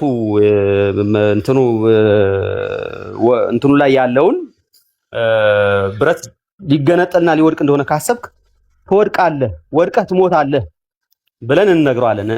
ብለህ አንድ አባት ለልጁ ይነግራል። እንዳትወድቅና ምን እንዳትል እንዳትሞት የሚል ነገር። ይሄንን ነገር የሚነግረው እንዳይወድቅ ስለሚፈልግ ነው። ከዛ በኋላ ይሄንን እየሰማ ግን ልጁ ቸል ብሎ ለመውደቅ ቢሞክር ወይም ለመውደቅ እንትን ግፍት ቢያደርገውና ሊወድቅ ቢል እያየው አረገኝ ነግሬዋለሁ፣ እንግዲህ የራሱ ጉዳይ ይውደቅ ብለን አይደለም ዝም የምንለው። እዛውንና ምንድነው የምናደርገው? እንይዟለን፣ አፈፍ እናደርገዋለን ማለት ነው። ትይዟለህ። ምንድነው የምታደርገው? ትይዘውና እንዳይወድቅ ታደርገዋለህ። ኦፍ ኮርስ ሊወድቅ ይችል ነበር፣ ግን እኔ ስለሚይዘው እሱን ስቦ ሊያወድቀው ከሚችለው ግራቪቲ የኔ ጉልበት ስለሚበልጥ እኔ ወደ ላይ አነሳዋለሁ። እኔ ይዘዋለሁ ማለት ነው። እኔ ይዘዋለሁ። ሌላም አሁን ለምሳሌ ገና የአንድ ዓመት ልጆች ምናምን ነገር አባባ ምናምን ብለው ከአባታቸው ጋር ይሄዳሉና አንዳንድ ጊዜ ምንድነው ሊያደርጉ የሚሞክሩት? እነሱ ሊይዙን ይሞክሩና ሲይዙን እንቅፋት ምናምን ቢመታቸው ስለሚወድቁ እኛ እንይዛቸዋለን። ኖ ብለን እኛ እንይዛቸዋለን። ለምን? እነሱ ከያዙን ሊለቁን እንደሚችሉና ፕራክቲካል በህይወት የተማርኩት ነገር ነው። ሊወድቁ እንደሚችሉ ስለምትረዳ ህፃን ልጅ የአንድ ዓመት ከምናምን ገና ዳድ የሚል ልጅ ራስህ ትይዟለህ። እና እኔ ይዤው ከዛ ድንጋይ ሲመታው ሊወድቅ ሲል እኔ ብድግ አደርገዋለሁ ማለት ነው። አይ በቃ ራሱ ነው ምናምን ብቻ ምን እያልኩ ነው? ዝም ብሎ የምንለቀው ነገር አይደለም። በቃ አይ ራሱ ነው ያደረገው ምናምን ብለን የምንለቀው ነገር አለ። ምን ይዛለን እንጠብቃለን፣ በአቅማችን ልክ ማለት ነው። እኔ ለምሳሌ አንድ አባት ልጁን የአባቱ ፍጥነት፣ የአባቱ ጥንካሬ፣ የአባቱ የመጠበቅ ፍላጎቱ 100% ነው፣ ምንም ጥያቄ የለውም። ግን የእሱ ንቃት ይወስነዋል ለመጠበቅ ማለት ነው። ልጁ ሊወድቅ ሲል ምን ያደርገዋል ማለት ነው? አፈፍ ያደርገዋል ማለት ነው፣ ይይዘዋል። ነግሬው ስለነበር የራሱ ጉዳይ አይልም ማለት ነው። ስለዚህ ዋርኒንግ ቴክስቶች እንዳንጠፋ ማለትም እንዳንሳሳት ፐርሲቨር እግዚአብሔር የሚጠብቅበት መንገድ ነው ብያለሁ። ኢንኬዝ ይሄንን ዋርኒንግ ቴክስት እየሰማ አንድ ሰው ቢታለልስ ቢባል አሁንም ቅድም እኮ ነግራችኋለሁ አይደለ? ሁሉም ጥለውት እንደሚሄዱ ጌታ ሲናገር እኔ ግን ብሎ ጴጥሮስ ተናገረ። በቃ አልጥልህም አለ። የሚገርም ነገር አልጥልህም አለ። ከዛ ኢቭን ነግሮታል። ዶሮ ሳይጮህ 3 ጊዜ ትክደኛለህ ብሎ ነግሮታል። ጭራሽ አልክድም አለ። ትክደኛለህ ብሎ ነግሮታል። ኦልሬዲ ይሄ የታወቀ ነገር ስለሆነ ካደው። በቃ ስለካደው ነግሬው ጭራሽ ክዶኝ እኔ ምናምን ብሎ አልተወውም ማለት ነው። በአጠቃላይ ዞሮ ዋርኒንግ ቴክስቶች ለምንድን ነው የሚጠቅሙት ለኛ ከተባለ ከመጠበቅ አንጻር ነው። እግዚአብሔር እኛን የሚጠብቅበት መንገድ ነው ማለት ነው። ስለዚህ እግዚአብሔር እኛን እንዴት ነው የሚጠብቀው ሲባል አንዱ በማስጠንቀቂያ ቴክስቶች ነው። ስለዚህ በእግዚአብሔር ቃል በኩል ማለት ነው። እግዚአብሔር ቃል እንግዲህ እንደምናውቀው ምናችን ነው? የተወለድንበት ነው። ከእግዚአብሔር ቃል የተወለድ ነው። የምናድግበት ነው። የምንጠበቅበትም ነው። የምንጸናበትም ጭምር ነው ማለት ነው። ማለት ምን ማለት ነው? ቃሉ ተወልደናል፣ ከቃሉ ተወልደናል። ቃሉን በመመገብ እናድጋለን። ቃሉ እንድናድግ ያደርጋል። ቃሉ ደግሞ ይጠብቀናል። ስለዚህ በዛ ቃል እንዲጠበቁ ጭምር ነው እንጂ ያ ቃል የሚላክላቸው የመጥፋት ፖሲቢሊቲ እንዳለና ሊጠፉ እንደሚችሉ ለማስረዳት ብቻ አይደለም። መጥፋት አለ፣ በቃ there is the possibility of apostasy፣ በቃ የመጥፋት የመሳሳት ፖሲቢሊቲ አለ ብሎ እሱን ለማሳየት ብቻ የተነገረ አይደለም። በእርግጠኝነት አሁን ዋርኒንግ ቴክስት ላማኝ ምን ይጠቅመዋል ብዬ ቃሌን ብጠይቀው ምናልባትም ከዚህ ጋር የተቀራረበ ነገር ሊናገር ይችላል። ማለት ሊጠቅም የሚችለው ለአንድ አማኝ ከመጠበቅ አንጻር ነው እንጂ መጥፋት እንዳለ ለማሳየት ብቻ ነው ብዬ እንደዛ ብቻ ብሎ ያወራል ብዬ አላስብም። ስለዚህ ከመጥፋትም እንዲጠበቁ አንዱ እግዚአብሔር የሚጠብቅበት የሚያጸናበት መንገድ አንዱ ነው ዋርኒንግ ቴክስቶች ብዬ ነው የምለውና ጆን ሃዌይ ከቃሌ ጋር ቀጥሉ። ቃሌ የተባረከ አሁን ያልካትን የምስማማባትን ነገር አስቀምጬ እሺ እንትን ብንቀጥል አሪፍ ነበርና ጀስት ማልስማማባትም ማለት ነውና ሰዎች ኦልሬዲ እንትን የማድረግ የመሳሳት ወር ደግሞ የመካድ ፖሲቢሊቲ ያላቸው የሚለው ላይ እስከተስማማን ድረስ አሞኬ ወደሚቀጥለው ውይይት ለመሄድ ማለት አሁን አንተም እንዳልከው ምሳሌ ላይ ለምሳሌ አስቀምጠኸዋልና እንትን አርገኸዋል፣ ስታብሊሽ አርገኸዋል አንተው ራስህ ማለት ነው። ምን ብለሃል? ልጁ ሲወጣ ዛፍ ላይ ሲወጣ እንዳትወድቅ ይለዋል። ለምን ሲባል የመውደቅ ፖሲቢሊቲ ስላለው ማለት ነው። ቅድም እያወራን ያለነው ፖሲቢሊቲ ኦፍ አፖስታሲ ያለው ወይስ የለም ነው ፖይንቱ፣ እሱ ስለሆነ ማለት ነው። ሶ ፖሲቢሊቲ አለው የሚለው ላይ የምንስማማ ከሆነ ታዲያ ሬሜዲው ምንድነው? እግዚአብሔር ያስቀመጠው ሬሜዲ ምንድነው? እግዚአብሔር ይጠብቀናል አይጠብቀንም? ኦፍ ኮርስ ይጠብቀናል። እንዴት አይጠብቀንም? ግን አሁን ያንተን ምሳሌ ቢወስድ ሲምፕሊ ይጠብቀናል። ምንም ጠባቂ ማን ነው የሚል ጥያቄ ቤትሻ ስትጠይቀኝ ነበረ። ባለፊት ሰላም አለይኩም ቤቴ ሰላም ነሽ? ኤኒዌይ ሶ የሚጠብቀህ ማን ነው? እግዚአብሔር ነው የሚጠብቀን። እግዚአብሔር ጭራሽ በቃ ሌላ ጠባቂ የለንም። በእግዚአብሔር በመንፈሱ ነው የሚጠብቀን። ጠባቂያችን አንዱ እረኛችን ኢየሱስ ነው። እሱ ላይ እንስማማለን። አሁንም አንድ ነገር አስቀምጬ ልሂድ። ጀስት ምን ማንከራከርባቸው ነገሮች አሉ። ኮመን ግራውንድ፣ ይሄ አንዱ ኮመን ግራውንዳችን። ስለዚህ ግን አይመስልም እግዚአብሔር ይጠብቀናል የምትሉ ግን አይመስልም። ይቅርታና በደንብ እሱ ላይ ብታወራ ደስ ይለኛል። እግዚአብሔር እንደሚጠብቀን። እሺ ምን አልሽ ቤትሻ? እግዚአብሔር እንደሚጠብቀን ምታምን አይመስልም አልኩኝ። እሱ ላይ በደንብ ብታወራ ደስ ይላል። ያው እንዳንቺ ግል ሀሳብ ወስደውና እሺ ልቀጥልና ያው እንዳንቺ ግል ሀሳብ ወስደዋለሁ። ሶ ግን እኔ ፒውር የሆነ ክላሲካል አርሜኒያን ቴዎሎጂ ነው እያወራ ያለው። ሶ ማን የሚጠብቀው ከተባለ እግዚአብሔር ነው የሚጠብቀው። ምንም እንትን አይደለም ይሄ የሚያከራክር ነገር አይደለም። በአርሚኒያን ቴዎሎጂም አይ ራሳችንን እንጠብቃለን የሚል ነገር የለም። እስከ ፔንቴኮስታል ቴዎሎጂ ድረስ ዌዝሊያን አርሚኒያን ቴዎሎጂውን እንትን ብሎ ስለሚያመጣ ማለት ነው። ግን ደግሞ እግዚአብሔር የሚጠብቀው በቅልብ ወደሱ የሚቀርቡትን ነው መጽሐፉ እንደሚናገረው እንጂ ከመቅረብ ይልቅ የሚርቁትን አይደለም። ሰዎች ደግሞ የመራቅ ፖሲቢሊቲ ያላቸው። አሁን ደግሞ ሙሌ እያነሳ ያለው ነገር ምንድነው ቤቲ? አዎ ሰውየው የመውደቅ ፖሲቢሊቲ ያለው በራሱ አይታመንም፣ ግን ደግሞ እግዚአብሔር ይይዘዋል ነው። ፖሲቢሊቲው ካለ የመጀመሪያው ነገር እዛ ጋር እናሰምራለን ማለት ነው። ፖሲቢሊቲው አለ የሚለው ላይ እናሰምራለን ማለት ነው። ፖሲቢሊቲው ካለ ሲምፕሊ ሰውየውን እየወደቀ እግዚአብሔር የሚጠብቀው በምን አይነት እንትን ነው በምን አይነት አካሄድ ነው ሲባል በቅልብ ወደ እሱ ሲቀርብና የሚረዳውን ጸጋ ለማግኘት ወደ እግዚአብሔር ሲመጣ ነው። አለቀ። በዛ መንገድ ነው የምናስቀምጠው ማለት ነው። ስለዚህ እግዚአብሔር አይጠብቅም ራሳችን ነው የምንጠብቀው ምናምን የሚል ነገር አይገኝም። ባለፈው ብያችሁ ነበር እንትን እንደው እንደ ሪኮሜንዴሽን ማለት ነው። አንድ መጽሐፍ አለ ሁለት ላድርግላችሁ። አርሚኒያን ቴዎሎጂን በደንብ ተረድተን ደግሞም ሪፎርም ቴዎሎጂን በደንብ ተረድተን ስናወራ ጥሩ ስለሆነ ማለት ነው። ለምሳሌ ግሬስ ፌት ፍሪ ዊል የሚል አንድ መጽሐፍ አለ ሮበርት ፒስለሪ የተባለ ሰው የጻፈው ማለት ነውና ግሬስ ፌት ፍሪ በጣም ቤስት መጽሐፍ ነው። ሁለተኛው በዌዝሊያን ቴዎሎጂ እንትን ውስጥ የተጻፈ በጣም ጀስት ፓትሪስቲክ እንትኖችንም ጭምር ኤቪደንሶችን ጭምር ይዞ የምታገኙት አንድ መጽሐፍ አለ The Transforming Power of Grace የሚል የቶማስ ኦዴን መጽሐፍ አለ። እነዚህን ሁለት መጽሐፍት ብታነቧቸው በመጀመሪያ ኮመን ግራውንዳችን ምንድነው የሚለውን ታዩታላችሁ። ሶ እግዚአብሔር አይጠብቀንም እኛን ራሳችንን እንጠብቀው የሚል ነገር የለም መጽሐፍ ውስጥ ማለት ነው። ሰው የጠበቀኝ ስለሆነ በጣም የሚገርም ነገር ረጅም ሰዓት አስጠበቅኩና ይቅርታ ላቋርጥ ፈልጌ አይደለም። ደቂቃ ሳታልቅ ከሌሎች ወንድሞችም ጋር እንድትወያይ የኔ ሐሳብ ለምሳሌ አንደኛ ቅድም እኔ የተናገርኩትን ይሄ ምንድነው የሚባለው ኤግዛምፕል ያነሳሁትን ነገር ከኔ አንፃር ነው። ኤግዛምፕል ብዙ ጊዜ ፐርፌክት እንትን አይገልጽም። እኔ አክቹሊ የኔ አቅምና የእግዚአብሔር አቅም እኔ ልጄን ማዳን እፈልጋለሁ። ልጄ እንዲጠፋ አልፈልግም። ወድቆ እንዳይወድቅ ለማድረግ ሞክራለሁ። ከአቅሙ ስንነት አንፃር ልጄ ወድቆ እንትን ይችላል። ፖሲቢሊቲ አለ ወይ ለምትለው ነገር ኦፍ ኮርስ ቅድም እኮ ጴጥሮስ ክዷል ብለናል። ግን አፖስሲ ማለት ለምሳሌ እስኪ እንዲሁ ዝም እችን ጥያቄ ልጠይቅ ይሄ ራሴን ሐሳብና ይችላል አይችልም የሚለው ነገር በክፉ በሆነ በተሳሳተ ትምህርት ታሉ በዛ ነገር ተወስዶ ተታሉ ያለ ሰውዬ ማለት ወደሱ ይቅረብ የምትለው በምን አግባብ ነው የሚቀርበው? ኦሬዲ እኮ ተታሏል እኮ። ለምሳሌ በሆነ ትምህርት ተወስዷል። አሁን በንጹህ ልብ ለመቅረብ ልቡ ኦሬዲ ተይዟል። ይሄ ልቡ የተያዘ በሆነ ነገር ላይ የተታለለ ሰውዬ አይ ከቀረበማ ኦሬዲ ከመታለል ወጥቷል ማለት እኮ ነው። ከቀረበ ኦሬዲ ከስተት ወጥቷል ማለት እኮ ነው።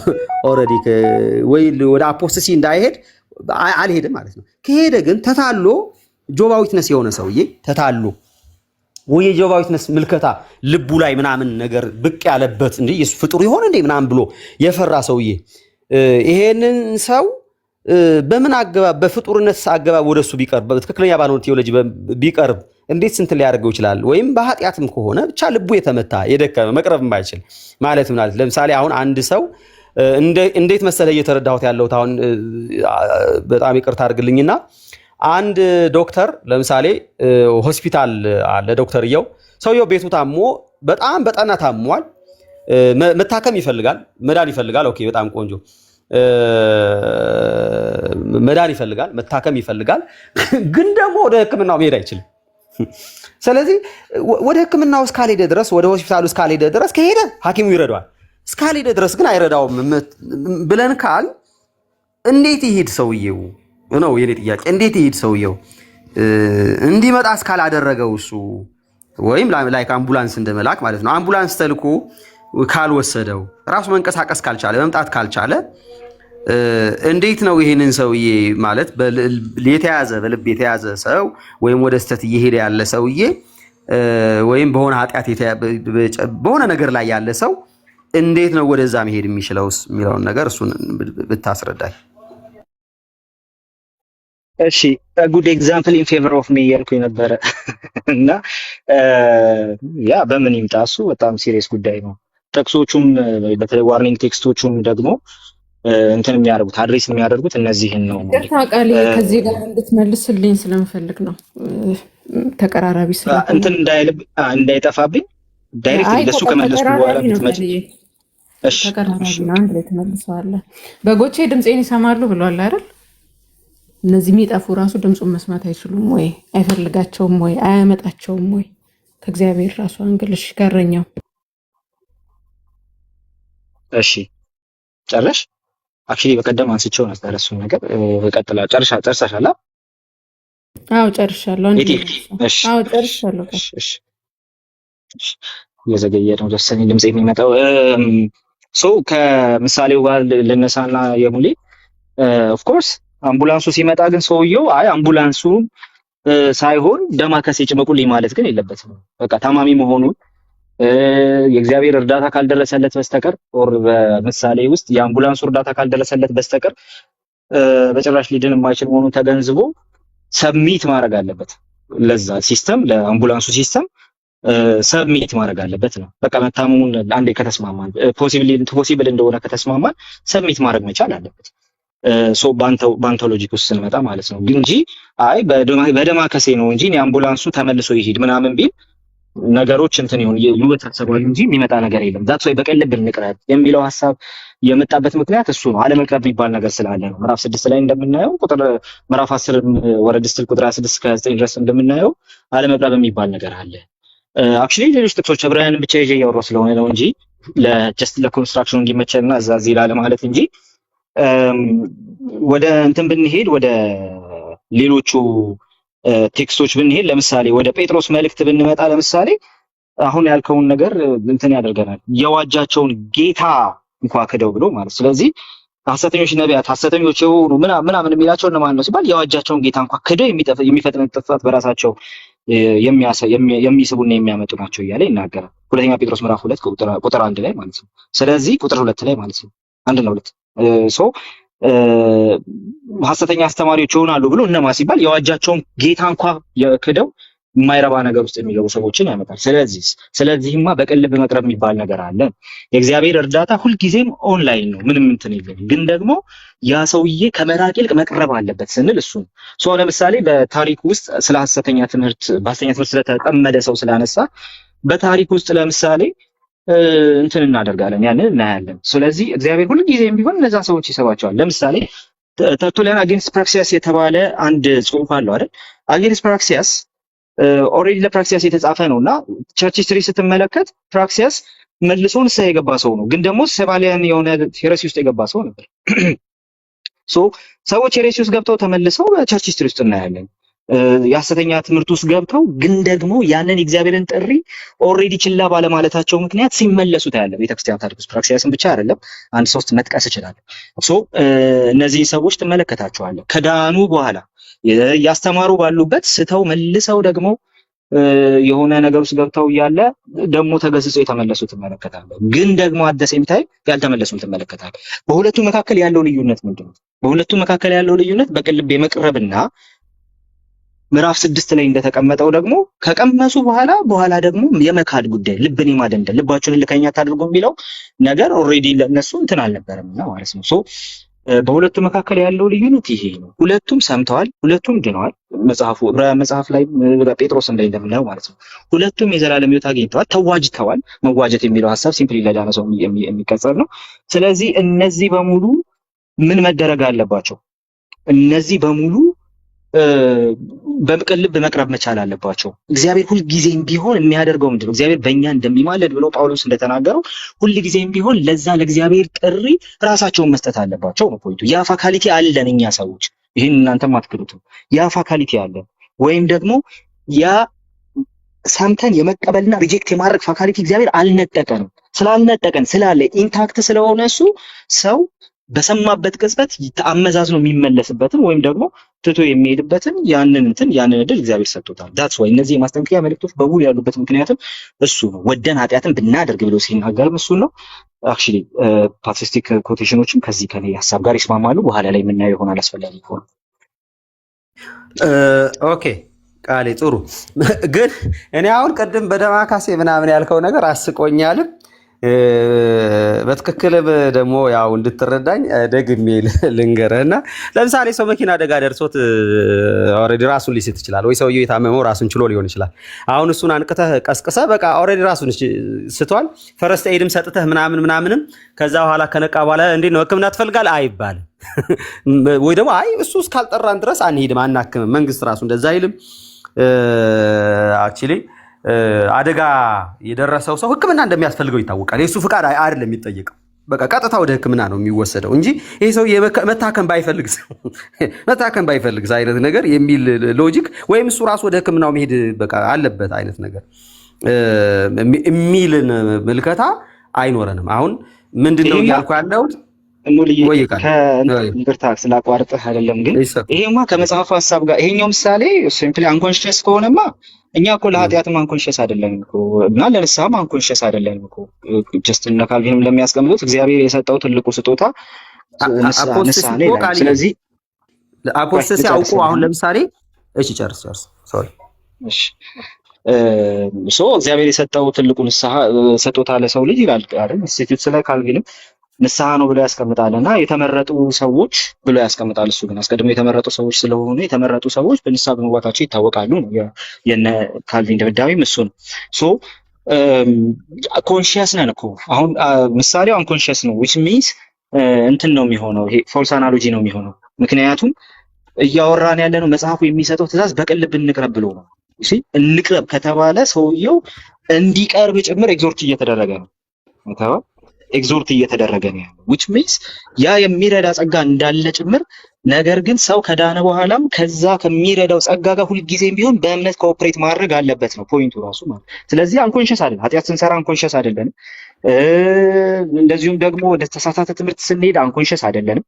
ኮንሽስሊ ነው የምናደርገው፣ ያንን ነገር ኮንሽስሊ ነው የምናደርገው እንጂ ልክ ራሱን ስቶ ሰው እንደሚሸከመው ሰው አይደለንም። ምሳሌውና መጽሐፉ አማኞችን የሚገልጥበት መንገድ እንትን አይሆንም። አሁን ቃሌ ለምሳሌ እያልክ ያለው ወደ ኦሊሰስ የሄደ ሰውዬ ስላሴ ትክክል እንደሆነ ያውቃል ነው ኮንሽስ ነው ማለት አሁን በቃ እሱ ትክክል መስሎ የሚታየው ለዚህ ነገር ኮንሽስ ነው እንዴ? ስላሴ እንደሚባለው ጣዖት ነው ሲል ስላሴ የሚባል ነገር እንዳለ ነው ወይስ የሚያውቀው? ወይስ ቶታሊ በትምህርቱ ዲሲቭ ተደርጎ ሙሉ ለሙሉ ብላይንድ ነው? ይሄን ነገር ለማየት ብላይንድ ነው ወይስ ይሄን ነገርም እያየ ነው እያልከኝ ያለው? ኦኬ ይሄን ነገርም እያየ ነው። ኦፍ ኮርስ እኮ እያየ ነው ስንል ሲምፕሊ ያ ነገር የተነገረውን ነገር ኮምፕሬሄንድ የማድረግ አቅሙ ተነስቶ አይደለም ነው፣ ራሱን ለማይረባ ነገር ሰጥቶ ነው እንጂ። ለዛ ነው ቅድም ሁለተኛ ጴጥሮስን ጠቅሼ ይሄ ነበር። ለምሳሌ ሁለተኛ ቆይላው በጣም በመጽሐፍ ቅዱስ ነው በደንብ ማውራት ያለብን ብዬ ስለማምን ማለት ነው። ሁለተኛ ጴጥሮስ ምዕራፍ 2 ቁጥር 1 ላይ ነገር ግን ሐሰተኞች ነቢያት ደግሞ በሕዝቡ መካከል ነበሩ አለ፣ እንዲሁም በመካከላችሁ ሐሰተኞች አስተማሪዎች ይሆናሉ አለ።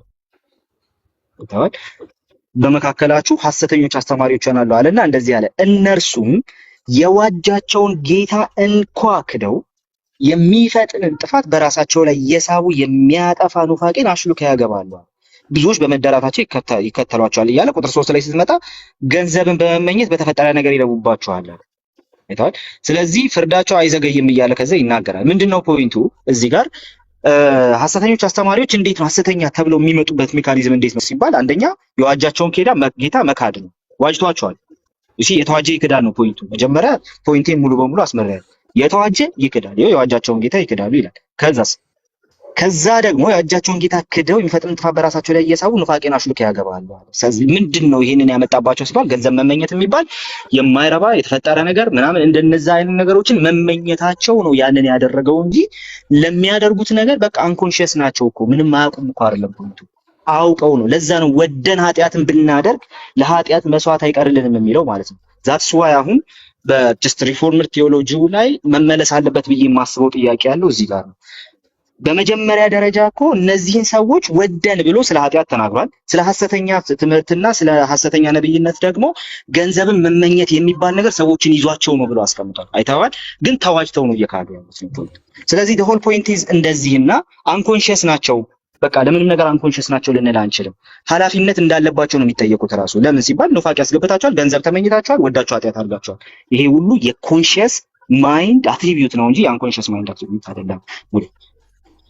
ምናልባት እዚህ ላይ አንድ አባት ብጨምር ቆይሽ ወድ በኋላ ላይ ቀጥል ነው ማለት አይ ቴንክ ዩ አሁን ይሄንን ጥቅስኛ ከአክቹሊ አስቀድሞ በጎች ነበሩ ብለን አንል ምክንያቱም ሐሰተኞች እኛ አይደለም አክቹሊ የምንለው ሐሰተኞች አስተማሪዎችና ሐሰተኞች ነቢያት ተኩላ ስላላቸው ጌታ ኢየሱስ ከጌታ ጋር በመስማማት ተኩላ እንላለን። ስለዚህ ሁለተኛ ጴጥሮስ ስለ ተኩላዎች ነው የሚያወራው። ተኩላዎች አፍተሮል በጎች እንደነበሩ አይናገርም። መጽሐፍ ቅዱስ ተኩላ እንደሆኑ ነው የሚናገረው። ምንም እሱን በዛ ደረጃ ብዙ እንትን የምንለው ነገር አይደለም ብዬ ለማለት ነው። ምክንያቱም በቃ ተኩላ ናቸው። ሐሰተኛ አስተማሪ ስለ ሐሰተኛ ነቢያት ነው የሚያወራው። ጄኒዩን አማኝ ቆይተው ከዛ ሐሰተኛ ወደ ሐሰት ትምህርት ስለሄዱ ሳይሆን አስቀድሞ ገና ጴጥሮስ ሲጀምር ሐሰተኞች አስተማሪዎች፣ ሐሰተኞች ነቢያት ብሎ ነው የሚጀምሩና ስለዚህ በዛ ደረጃ ነው እሱን እንትን የምንለው። ሰፊ ጊዜ ቢኖር በደንብ ስለሱ እናወራ ነበር እና አንድ ከታችም ኮሜንት አዳምና ሔዋንን ለምን አስጠነቀቃቸው? ካስጠነቀቃቸው በኋላ እኮ በቃ መሀል ላይ ገብቶ ለምን ኢንተርፌር አላደረገም? አድርጓል ብራዘር አድርጓል። እናንተ እንደዛ ስላ አንተ ማን አዳም አይደለህ እንዴ? ማለት የአዳም ዘር አይደለህ? ታዲያ ምን ትሰራለህ? ድነሃል እኮ ባደረከው ልክማ ብትሆን ትጠፋ ነበር እኮ። አላደረገም አላዳነህም እንዴ?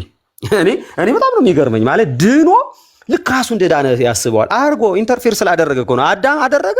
አዳም እንዳደረገው ቢሆንማ ጠፍተን ነበር የምንቀረው። ኢንተርፌርማ አድርጎ አንተ እኮ አዳነህ እኮ ብራዘር። ይኸው መሀል ገብቶ እኮ አዳነህ አንተን። ስለዚህ በቃ ጥፉ ብሎ ትቶ አልተውም። በቃ ይኸው ኦልሬዲ አዳነ ማለት ነው መልሶ። ይኸው ፍቅሩ ምን አደረገ? ልጁን ልኮ አዳም ጋር መድረስ አለበት ብዬ እኔም አላስብም። እንትን መሆን አለብን ኒው ቴስታመንት ባውንደሪ ውስጥ መቀመጥ አለብን ብዬ አስባለሁ።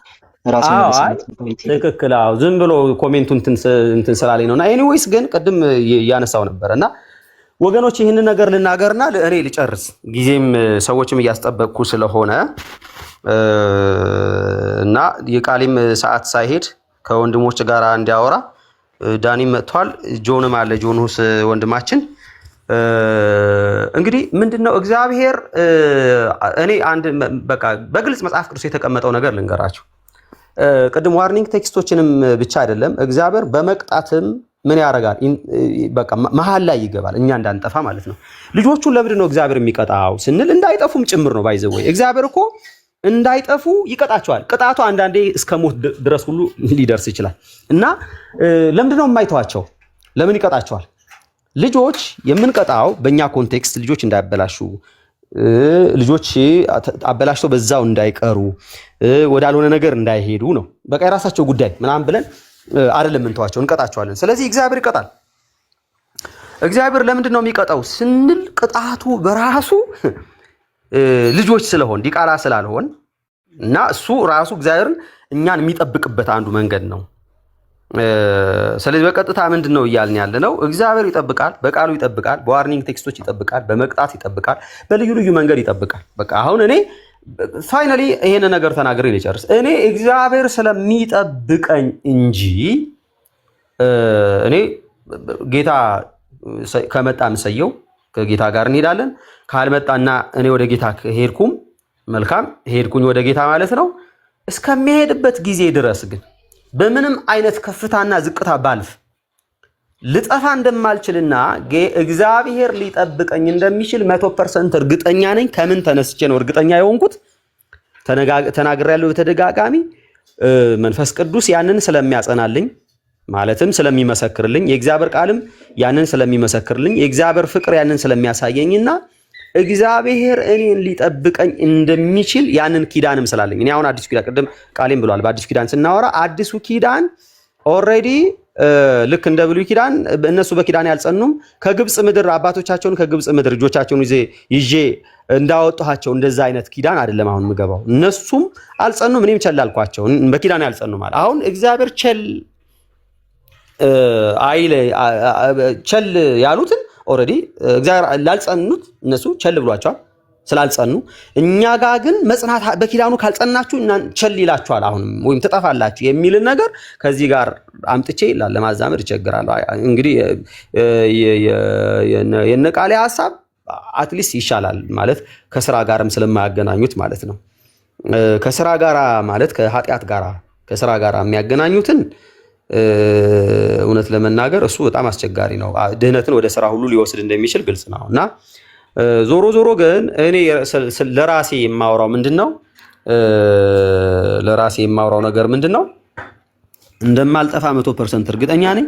እንደማልጠፋ 100% እርግጠኛ ስሆን ከእረኛዬ በመነሳት እሱ እንደሚጠብቀኝ ስለማመን ከነገረኝ የተስፋ ቃል የተነሳ ግልጽ በሆነ መንገድ ካሉት የመጽሐፍ ቅዱስ ክፍሎች የተነሳ ማለት ለምሳሌ በቃ ወገን ላይክ ዮሐንስ ያወራውን ነገር በመያዝ ማለት ነው። ወገን በቃ ጸንተው ይኖራሉ። ወገኖች ቢሆኑ ጸንተው ይኖራሉ እንዳለ ጸንተው ገኖሩ ነበር። ጸንተን እንኖራለን። የሚያጸናን እግዚአብሔር ነው። እስከ መጨረሻ ድረስ ያለ ነቀፋ ክርስቶስ እስኪመጣ ድረስ ያቆየናል። ያንን ነው የምናምነው። ልዩነታችን ከቃሌ ጋራ እሱ እግዚአብሔር አያጸናንም አልጸናም አይነት የሚል አይመስለኝም።